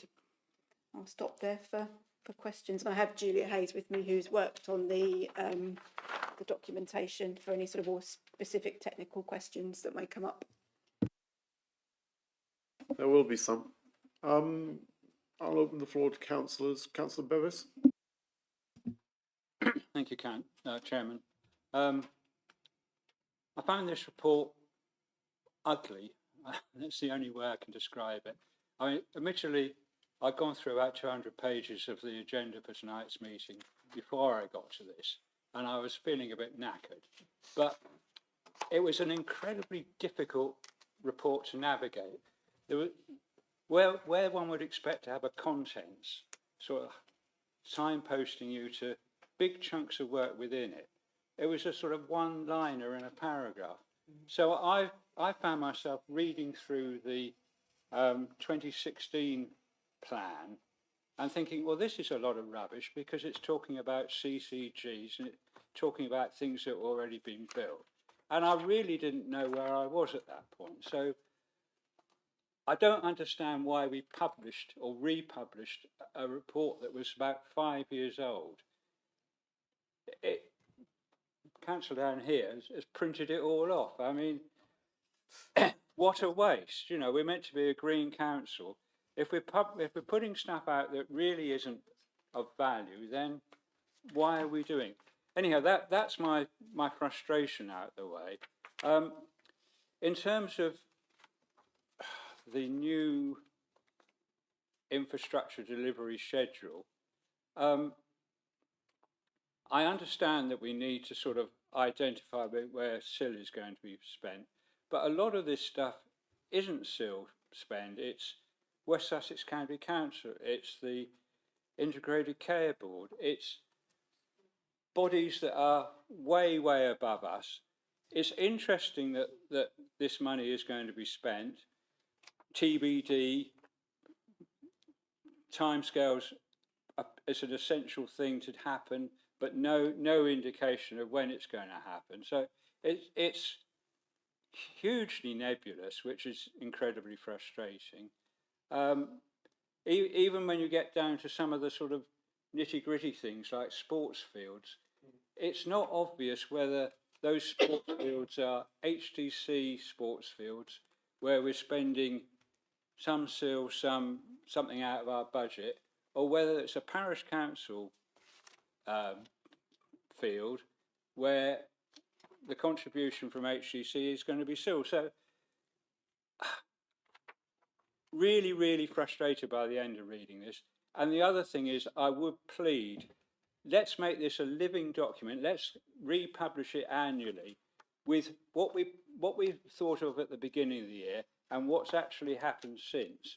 So we can see, well, all those schools that we were going to have, nothing's happened on them. All that big infrastructure, nothing's happened. But we have got 3 fairly dry playing fields. Or hopefully, we've got something like a new school in the north of Horsham. But let's at least have some recognition of what's happening on the ground. It's useless having a report that's 5 or 6 years out of date. That tells us nothing. It's useless having a report that tells us what might happen in the future if it's never updated. So, major frustration for this one, I'm afraid.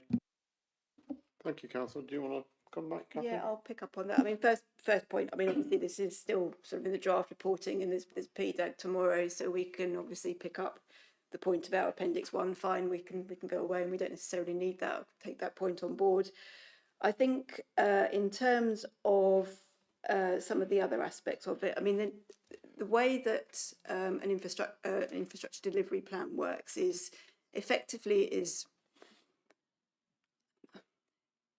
I was going to say wish list, but that's not quite as the right way of putting it. But you need when you write a local plan, you're basically saying we're going to identify a certain amount of houses or development. This is what's going to come forward to support that. The county council, for example, will say we need a new school. What they don't, but they won't say to us, you know, when that's going to come forward.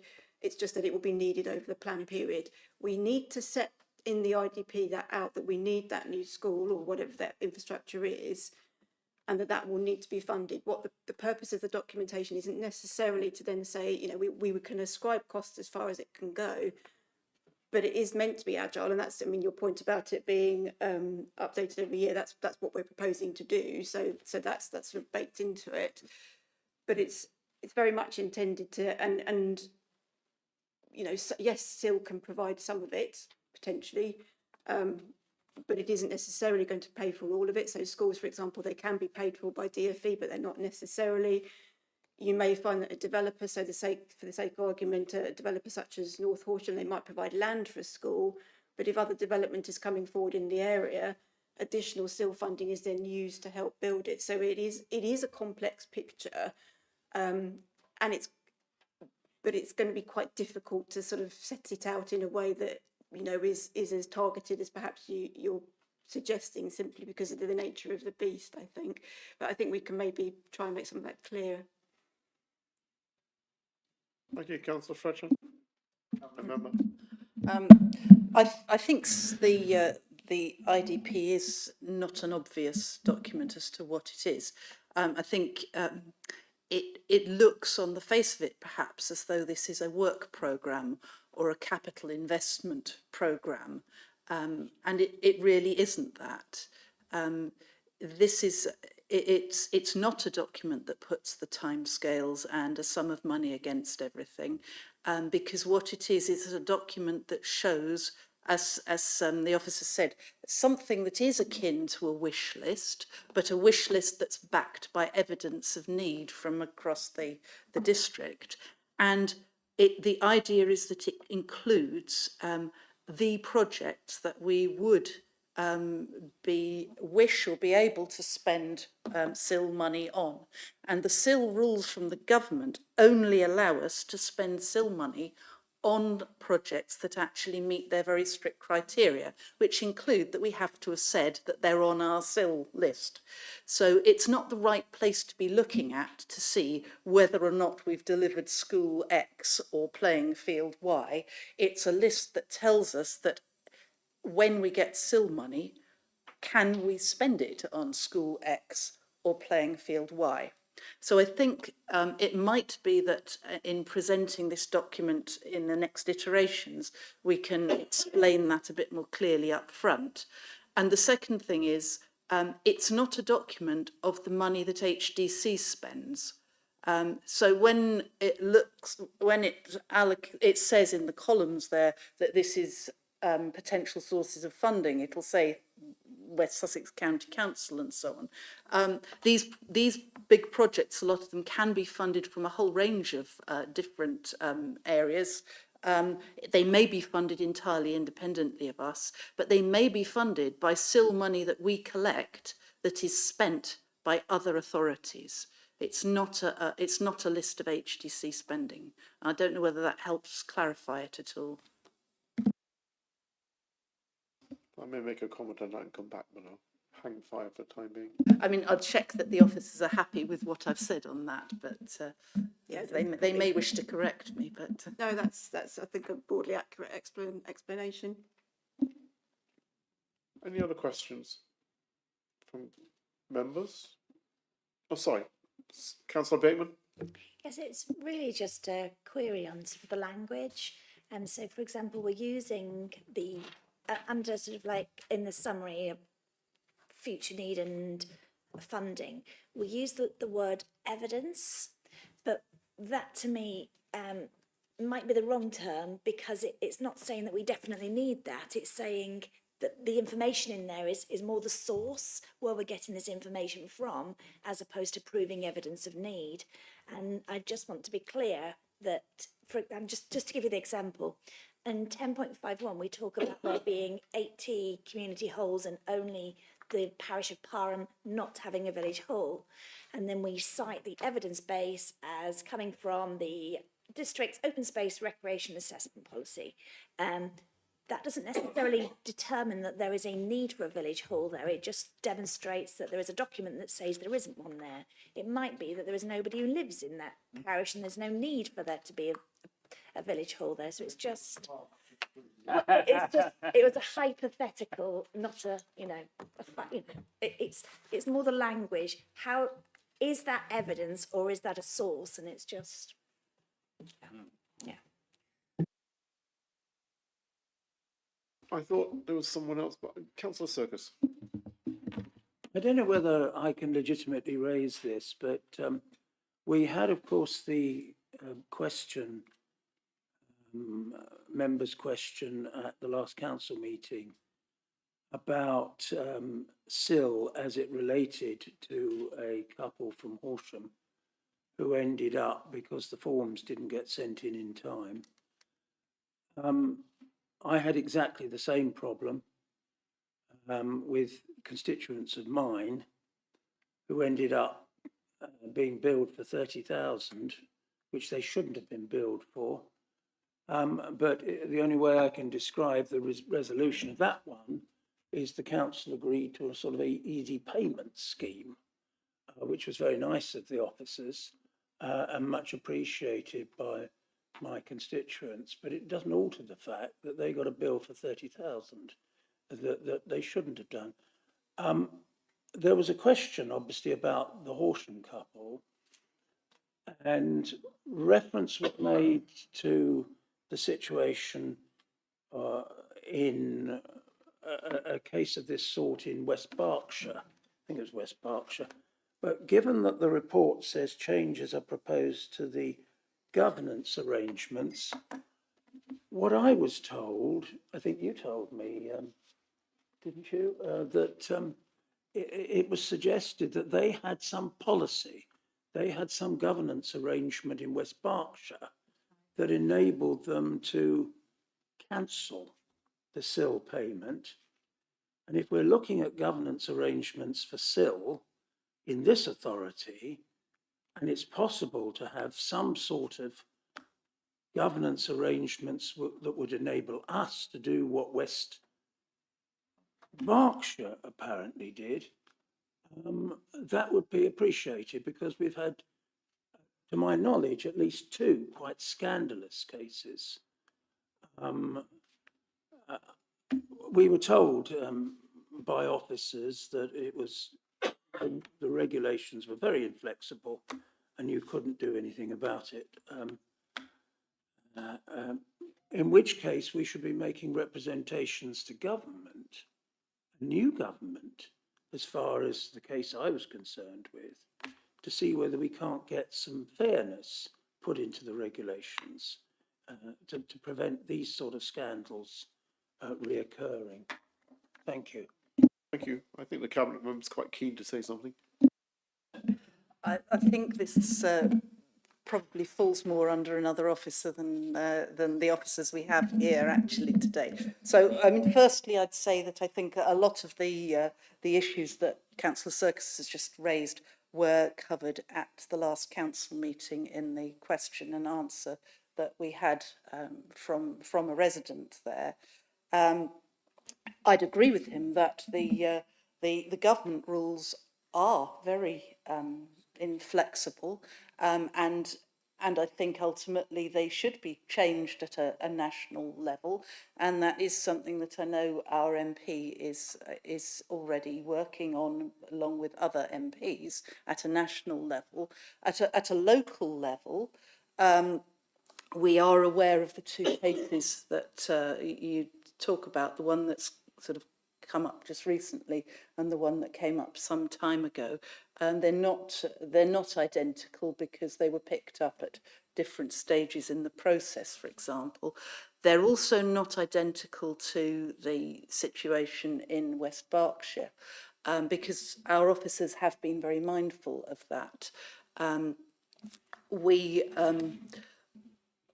West Berkshire had a lot of cases like this, and there was a planning officer's service review of their process, and there were a number of criticisms made of the process that they were undertaking that was causing the problems for the residents. Our officers actually did look at that review, and they assessed our processes against the West Berkshire review, and they determined that the criticisms that had been made of West Berkshire were not relevant in Horsham.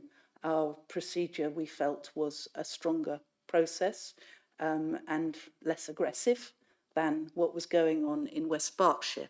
It does remain that there is still a requirement, as we currently understand it, that residents do have to apply for SIL exemptions. It's not something that we have been given permission to do automatically for them. And therein lies the rub in this particular case, where the exemption was simply not applied for. Obviously, we understand that the intention of the law was that domestic work, self-build work extensions should not have to bear a SIL burden. The strict things were put in, obviously, to stop people trying to game the system.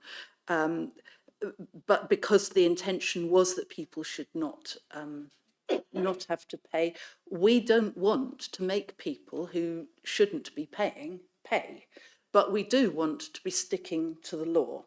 So that's why our officers are currently looking at this very carefully to see what we can and can't do. And we have committed that where we can do this within the law, that's what we want to do. But obviously we're not going to commit to breaking the law on it.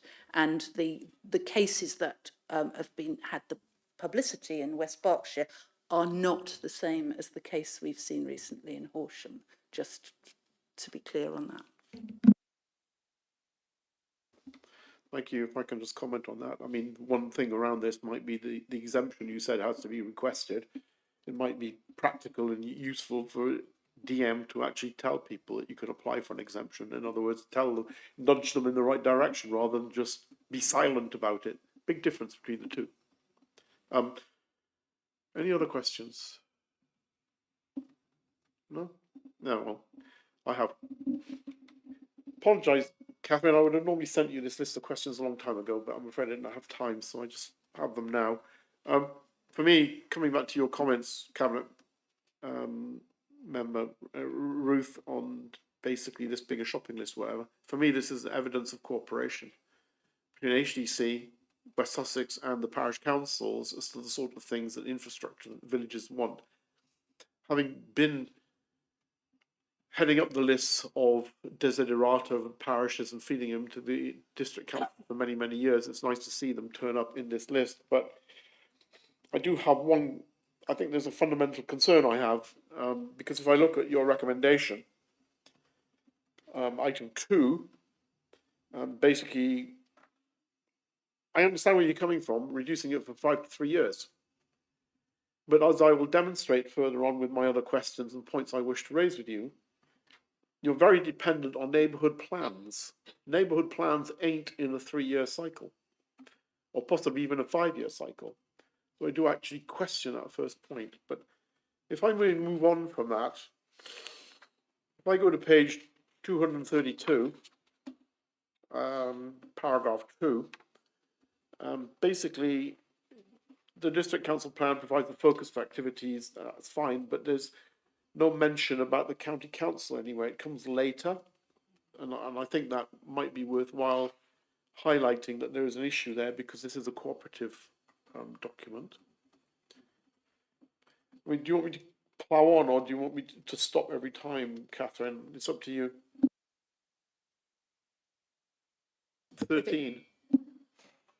Might be worth breaking it down then, otherwise I think I'm probably going to get writer's cramp, I think. Next So one. pick up. So in terms of, I'll pick up the first two, neighbourhood planning and then going on to the county council one. The way that we have drafted this document, it's what we have done is it's drawn on, as you've identified, IDPs or mini IDPs that a lot of parishes have come to us on. It's not saying that because your neighbourhood plan is for 5 years or 10 years, you can't add things in. The intention is to sort of go out to them on a presumably annual basis and ask for those updates, and also work with them through the neighbourhood planning process as well. If they, because some neighbourhood, IDP money comes direct to the parishes for them to spend themselves. So there might be sort of smaller projects that they want to sort of pull together themselves, and we can help them through that process as well. But yeah, the intention is very much to sort of be collaborative going forwards in terms of if there are further projects that parishes identify that come off the back of development in their area that's taking place because of their neighbourhood plans, or in the future it can be reviewed. But what we've got at the moment is that, we've had SIL in place since 2017.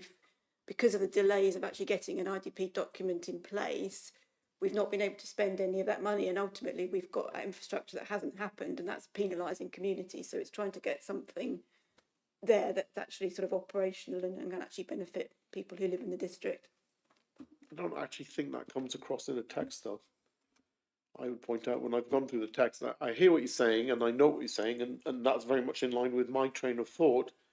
It doesn't come out clearly in the text, I would suggest. So it might be something you might want to look about. If I move on to page 249, para 10.17, I think that paragraph is out of date, I would suggest. If you think it's out of date, let me know. If not, I think it needs to be looked at.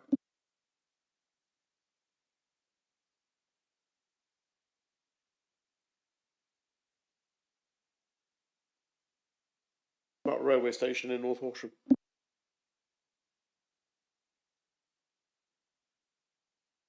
I don't really expect an answer, frankly. If I move on to page 259, paragraph 10.51, it was the point that was brought up by Councillor Bateman about Parham doesn't have a village hall. Sorry, could I just check, point of clarification on your last question? Is the paragraph? Yeah, is the paragraph you're looking at in the old IDP, not the new one? I think that's why it's out of date, because it's the old document, not the new one. Well, I think you've got both. I think that goes back to Councillor Bevis's comment that it actually is difficult to navigate this. There's a definite point of learning there for us, which I fully accept, and we'll take that away and make it clearer for the cabinet reporting and subsequently. But the advantage or disadvantages of fast reading. Anyway, I was picking up about Parham, but it's just incidental. Page 262, paragraph 10.66.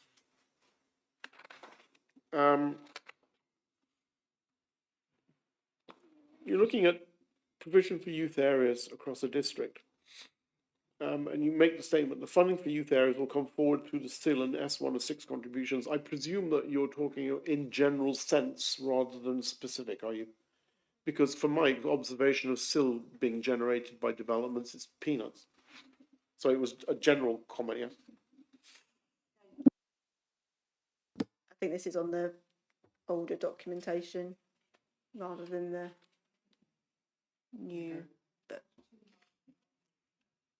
pardon? Okay, so still on the old one then. If I look at, still sticking to the old one, page 263, 10.70, you talk about fire stations, that's fine. But as far as we're concerned, Petworth is closer than anything else than Billingshurst. So Petworth's not mentioned in there. I just wonder if that's an omission or whether it's deliberate.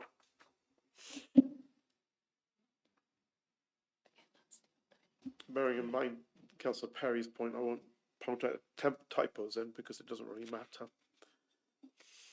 and the paragraph on page 10.8, paragraph 10.88, page 267 is out of date. When I looked at the lists, pages 269 to 298, I had a question that was raised: when was the data updated? Because if I look at specifically the one for Pulborough, which is, you know, what one does is one looks at what is familiar. It doesn't, it seems to be out of date. It doesn't seem to be the latest version. So these are the big lists, you know, the big tables as to the SIL and where it's coming from and the funding of the different projects. So I just wonder how up to date that is. And the other comment I have, when I get to page 313 to 329, and this is a problem I have had on a practical basis with West Sussex County Highways and doing a transport infrastructure plan, is there's a problem here is if you don't know what the capital project of something's going to be and you don't have a decent idea or a stab at what it is, how can you decide what money you're going to allocate? A lot of these don't have any numbers against them. If you see what I'm trying to say. I'm not saying that you will, but I'm just saying think about it, because I've had that problem. County Highways say, oh yes, we want £300,000 for this project. And you say, well, have you costed it? No. You get an engineering study done and it's 800,000. So you've got 300,000 tied up in 106 that you can't use on anything else. So one needs to be a bit careful. Ruth, you're looking puzzled, but I can show you the practical examples of what I'm trying to put across. I think it's the difference between SIL and 106, where 106 is a site specific infrastructure. Yes, I know you know that, but I'm confirming it is. Whereas the SIL is levied as a per metre squared and then goes into a big pot. And then this is the list of projects that could potentially come out of that big pot. They're not necessarily defined as projects yet, so they don't have a number against them. So that's where I say, I think when we're looking at the SIL list, we're not looking at a capital spend plan. We're looking at something that enables SIL to be spent on those projects if and when those projects come forward. And again, I'm looking to the officers to confirm whether they're happy with that. But I don't think this is where we're expecting to see financial numbers because of that reason. No, I mean, where I think it's fair to say that where financial numbers, what tends to happen is we've drafted a local plan. We've obviously got a local plan in place, and we're kind of which is why it's an interim IDP. We're kind of halfway between the two almost. We know that development has come forward, and what we have done is to talk to infrastructure providers such as the county council, and what they're saying is, you know, in the light of this amount of development that's already happened, and plus we know that, you know, these sites, X sites or Y sites have got planning permission, we're expecting to see that you need these road upgrades. They have in some cases, and this is where we've listed them, if we know what those schemes are, we'll list them, and if there's a cost ascribed to it, we will list them. But obviously sometimes it's a lot more nebulous than that, in terms of they say, well, we're going to need just general upgrades to the A24 for the sake of argument. But if you don't put that in the list, then going forwards, when you're collecting money from that development, or from any development that comes forward, then when schemes are put forward by the county or whoever the infrastructure provider is, in that particular case, you couldn't give that money to benefit communities without it. So, which is why, again, you probably need to update it year on year, because you'll get that information coming forward, but you're always going to have it, as Ruth has said, a sort of a halfway house in terms of these are the things we need at a very high level. The indicative cost, if we know it is this, but sometimes we don't know the cost, but we need to have some identification of, you know, the types of infrastructure we need to benefit our communities, but it won't be precise. No, I understand where you're coming from. I'm just uncomfortable that we have a nebulous list with not that much data behind it. And you know me, I'm a very data-driven, numbers-driven person. It's just the way I am. And I worry, or I am concerned, for example, that we come up with this SIL list. Let's say we need a footbridge across the railway. and that's been identified by the parish council as something that needs to be done. The evidence is there, it needs to be done. Now you will say, well, it's probably done by 1 to 6, okay, fine, but it might be a bad example. But you put it into the programme of something to spend still on, but you don't know whether it's 500,000 or 1.5 million. And how do you make those value judgments when you're coming up with projects further down the road?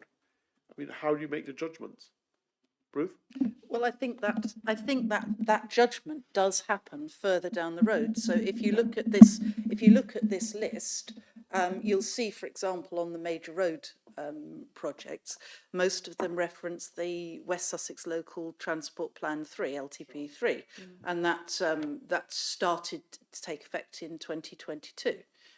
In 2021, when they were assessing that, they were looking at a very high level, and they did not put in costings for those projects.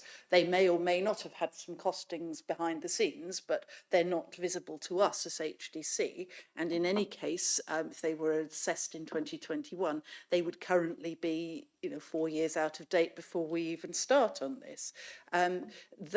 In order to come up with our IDP, we can't possibly require that every project that goes in there is undergoing a rolling cost review because they're not active projects. When they come and they become active projects, the nature of the project is likely to change really quite substantially from when the original need was identified. So that need will still have had to be identified at a really high level, but that's all you need in order to get into here. And the bit that you want is something that comes later on, in the case of West Sussex, when they're looking at presumably their strategic transport infrastructure plan or whatever it might be. And for us, it would be other projects that would be coming through our identification and sort of business case building process, and then the approvals process. So that's where it comes. But if you haven't put it on the list, you can't dip into the sill pot to do it. So the objective is to get a list that enables appropriate infrastructure projects to dip into the sill pot. At that point, they have to justify whether they are high enough up the priority list to get some of the money that happens to be there, and how much of it and when. Yeah, I mean, it's a bit like Gilbert and Sullivan to a certain extent about having a little list. But the issue is also how do you divvy up the money amongst the different pockets, if I can put it that way, because we're talking about different pockets. So there's two things there that.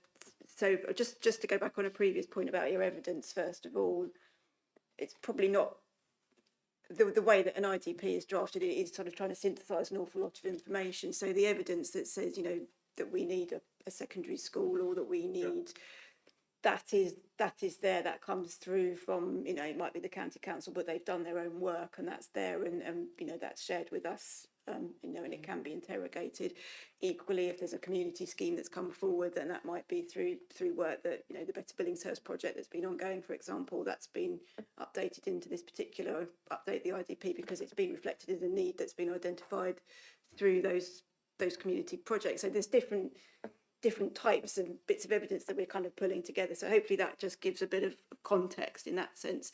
In terms of then how does the SIL, when you've got the money in the pot, how does it, ultimately you have got lots of different schemes, haven't you, that, and everyone's saying, please, can I have my bit of the pie, please? That's where the governance arrangements come in. And then it's looking at,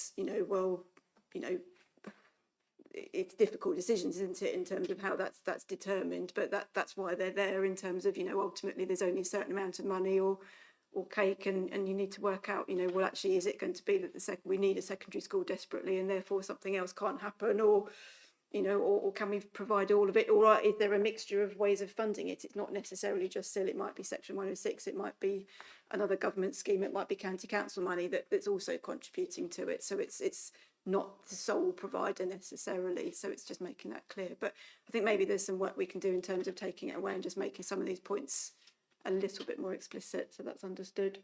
thank you. If I look at the on the paper, the report to Cabinet on the community infrastructure levy governance arrangements, Initially, I had quite negative thoughts about it, but when I dug into the background, I actually found the questions that immediately arose to my mind, if I can put it that way. So I was quite pleasantly surprised that the questions I had about parish councils, about council involvement, were actually dealt with in the detail, not in the beginning of the report.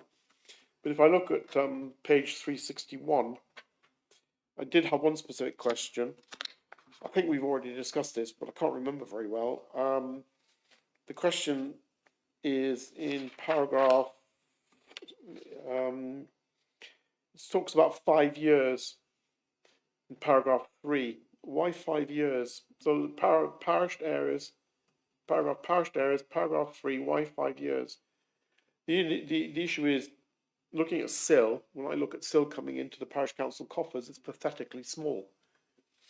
So it's very hard to spend on anything consequential because there isn't enough of it to go around. So you might build it for more than 5 years. So just a question there initially.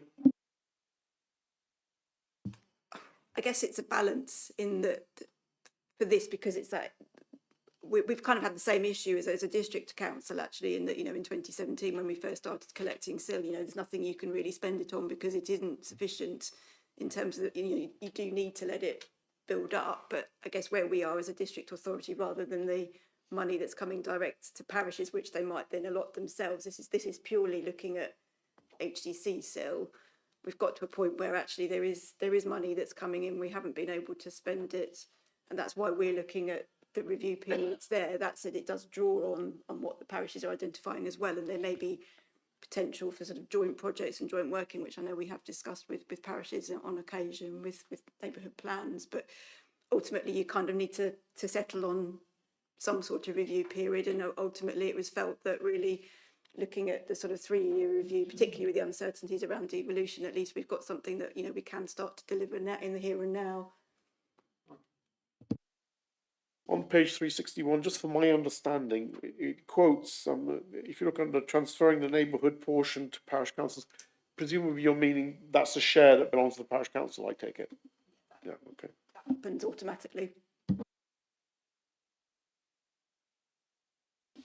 Yeah, I think my only other concern about this is that you hang a lot on the neighbourhood plans, on the timing of the neighbourhood plans, and my main concern is, as you can see from neighbourhood plans, is some of them have been hanging around for a long time. Some of them are.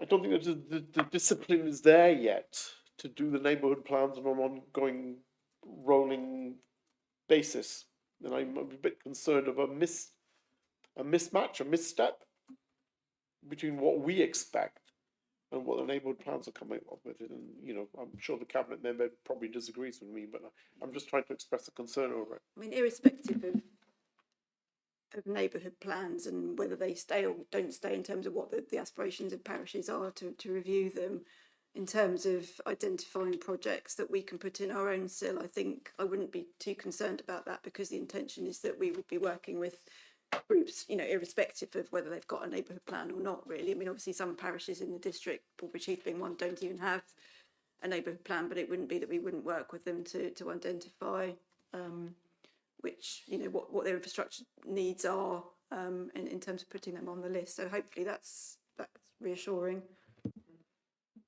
So yes, I think I don't disagree with you, Councillor Clark. I think that the point about the neighbourhood plan is it's a really strong bit of evidence of need, so that if you've got something in your neighbourhood plan, it goes, you know, it goes straight in. There's no question about it. That is really clear evidence of need. But things come up more frequently, and we don't want to stop those things being funded out of the SIL pot, but they don't need neighbourhood plan evidence to get in there. They need evidence to get in there, but it doesn't have to be neighbourhood plan evidence.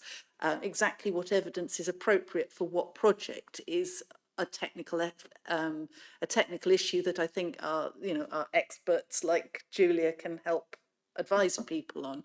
But if a parish has got the correct evidence, I think it can go, you know, it's okay, isn't it? In short, yes.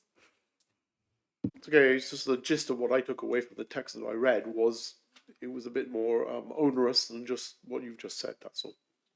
Well, hopefully we can clarify it, because we want people to understand this, because it's in everybody's interest that this document does get updated, and that as people have ambitions and needs that come through, that they get put in there, because it's the way to enable them to get hold of the money. Thank you, Kathleen. Sorry to have grilled you a bit, but you know, thank you for taking us through it. Next item on the agenda is the follow-up on the report of the use of consultants. An update from the head of Parking Enterprise, Rob Leet. There was a task and finish group looked at this, so this is I think is a result of an update of that task and finish group that we did some time ago. So Rob, over to you briefly. Yeah, okay, so from the enterprise team, it engages consultants mainly to provide specialist advice in areas where we lack the internal expertise, pretty much like most other departments, I would suggest. The primary driver for using consultants is external funding, as grant-funded projects often have strict deadlines that require swift and efficient delivery. Consultants are essential when a specific issue demands technical or sector-based expertise that only a specialist can provide. And I'll just give that a real life example of that at the moment is, I've shared with Chair the issue that we have locally around abattoirs, and to help us understand both the local and national picture, we have employed the services of a consultant to look at that. So that's a kind of a real-time example of it. So, you know, where issues require some in-depth knowledge and nuance that we don't have the insight to, then we need specialist advice, really. And additionally, consultants are engaged to gather evidence in specialist fields where in-house knowledge is unavailable, and we maintain regular collaboration with heads of service from other West Sussex County Council local authorities as well. So we kind of pool knowledge and explore opportunities for joint working, so we don't by default go straight to consultants and specialists. We look around first, and it's not a last resort, but it's we don't do it unnecessarily. Thank you, Rob. Catherine? Yeah, I'll pick up the one for development management as well. There's sort of very similar issues really in terms of both strategic planning and development. Again, we use specialists where we don't have the in-house skill set primarily. So in terms of development management, that's obviously sort of matters such as ecology, archaeology, and agricultural advice. And in terms of water neutrality, we've obviously sometimes had to use borehole expertise, for example, in planning applications. And then from a planning, again, from a DM perspective, again, they're used to, in sort of high need, we've got a situation at the moment where there's sort of a lot of planning applications and then appeals, which is very high resourcing. So it's just to pick up those sort of peaks and troughs. So we've got consultancy support for the sort of forthcoming Horsham Golf and Fitness appeal. And then in terms of strategic planning, it's very much a sort of similar picture again, where we don't have in-house skills. We tend to go out to consultants. So that's very often in terms of sort of very detailed transport matters, or looking at flood risk assessments, where again, we don't have in-house hydrologists. And we've also used consultants where there's sort of vacant posts or skills shortages, and actually it was touched on earlier by the head of finance in terms of the sort of spend this year from consultancy and strategic planning. That's primarily been driven by the vacancy we've had in drainage, where we just didn't have the specialism in post, and now we've actually got an officer that's joined the council, so that should sort of resolve that matter going forwards. But we do also look at where we can sort of do joint working and share that with other LPAs, then we also do so to sort of be cost effective as possible. So that provides an update. Thank you, Catherine. Have any members got any questions? No? Okay. We'll move on to item item 11, which is an update from task and finish groups. I'm glad to say that Councillor Belinda Walters has taken her task and finish group to the end, and we've actually we've sent it to Cabinet. There's one last item that Belinda and I need to sort out tonight, but that one's done and dusted. Fair space.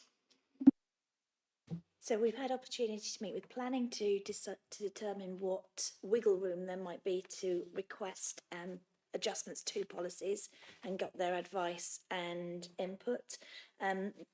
Off the back of that, we've got our report to the point where we're happy with it, but it just needs legal to look through. And because of the timescales between the meeting and putting it together, and the advice was, don't deliver it today, deliver it to the May meeting so that we can make sure that what we deliver to you is of good quality rather than a rush job trying to get it for tonight. We wanted to do the best that we could do rather than just try and get the date. Thanks.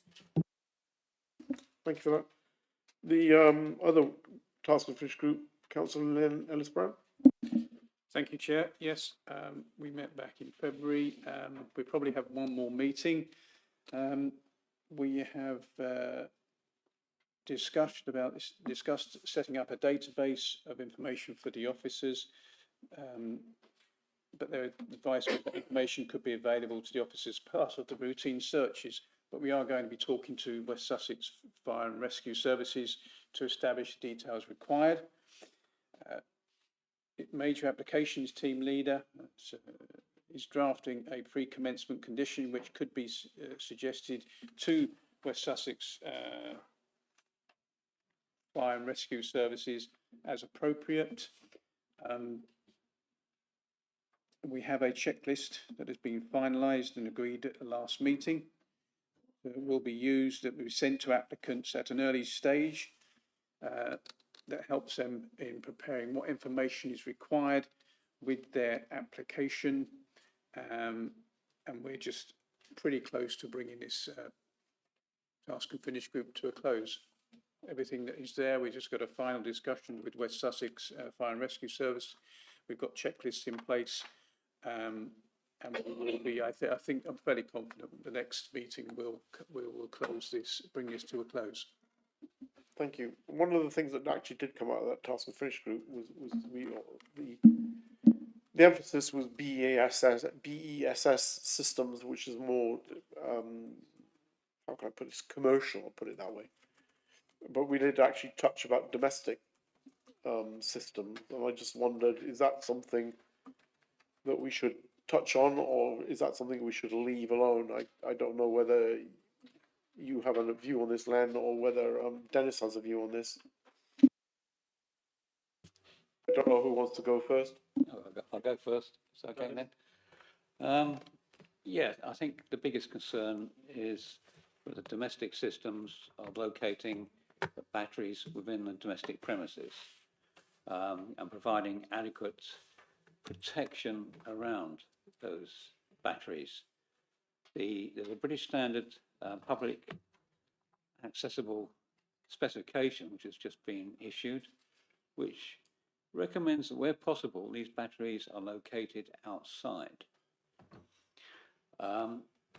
If you do get a domestic battery and it does have a thermal runaway, the hope is that you'll get out alive, but I think your house will probably need a lot of repair work afterwards with some of these batteries. And that seems to be what I've gained from reading the past documents, that there are serious concerns about compartmentation levels, fire compartmentation levels, with regard to a fire incident from one of these batteries, which is not like a normal fire, which grows steadily, and these things are immediate and can destroy quite rapidly. The reason why I raise the issue is because the district council, this district council, and other district councils under the umbrella of county council was very much encouraged to install solar panels and solar batteries, and went ahead and did it.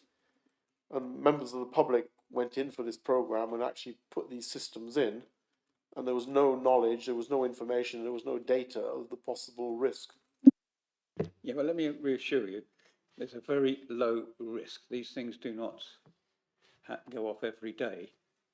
There is a I do have a vested interest, I confess. Yeah, and the consequence is the problem.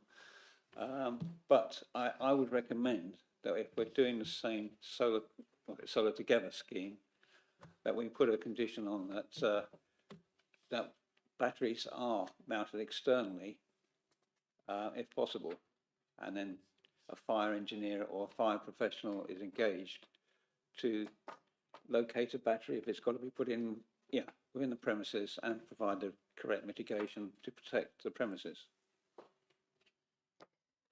This is something that the task and finish group could tack on at the end to inform officers, not only the planning officers, but possibly the ones who get us these green initiatives and encourage us to do things, because you get the law of unintended consequences is where I'm going with this. And sometimes we need to be better informed about the risks of what we're encouraging people to do. Okay, yep, we'll raise that at the next meeting and discuss that. Thank you. I know it's late. That's the task and finish groups. Item 12 is I will refresh everybody's mind on the task and finish group, which is outstanding, because I decided to delay it until the battery storage one was done, because I thought that was far higher priority. So I'll recirculate that one that's waiting and see whether we get any takers who want to do that. It's essentially on S106, non-financial S106, on the permissions that have been granted and the sort of facilities and things that, do they match up with what the planning permission was meant to deliver? Councillor Leonard-Brown?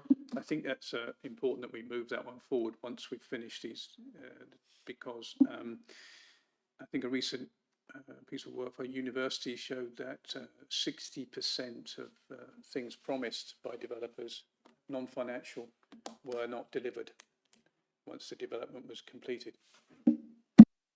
Thank you, that's my plan. I know that there's examples in Southwater that I think it was Alex flagged into me, and I know others. So yeah, so we'll bring that one forward. Sorry, I should have said that's across the country, not just in our district. No, I realise that. Thank you. And if there's anybody else who's got any suggestions for 106s, I mean, this is the eternal plea of your chairman, please let me know. Work programme. It's really for noting, item 12. My only comment is when I look at September, I think OMG. And I think we're going to have to look at the scheduling of the programme, perhaps. Councillor Circus? Yes, on the work programme, thank you, Chairman. I see in September we've got a report on the crime and disorder annual update. Might I suggest that we actually invite the police commissioner to attend? It'll be one of the last things she does, because of course the police commissioner role because the police... An unfortunate turn of phrase. Yes, I'm sorry. Her role is absorbed into the mayoralty. So, but I still think that we should have her here. There's in recent years, public confidence in the police has sunk dramatically. And since she is in post to represent the concerns of residents, I think it's only right and proper that we should invite her to attend. The other thing which you and I have been corresponding about is I think it's important if the council's minded to go ahead with the changes proposed to the planning committee, that we have a call in, I think, scrutiny. Now, I know it can't do it necessarily after there must be a stage, maybe not after the governance committee, there must be a stage at which we, as an overview and scrutiny committee, can call that in to examine it. It's a pretty fundamental change. Many of us feel it is fundamentally flawed, and we should look at it if there's a way of doing it.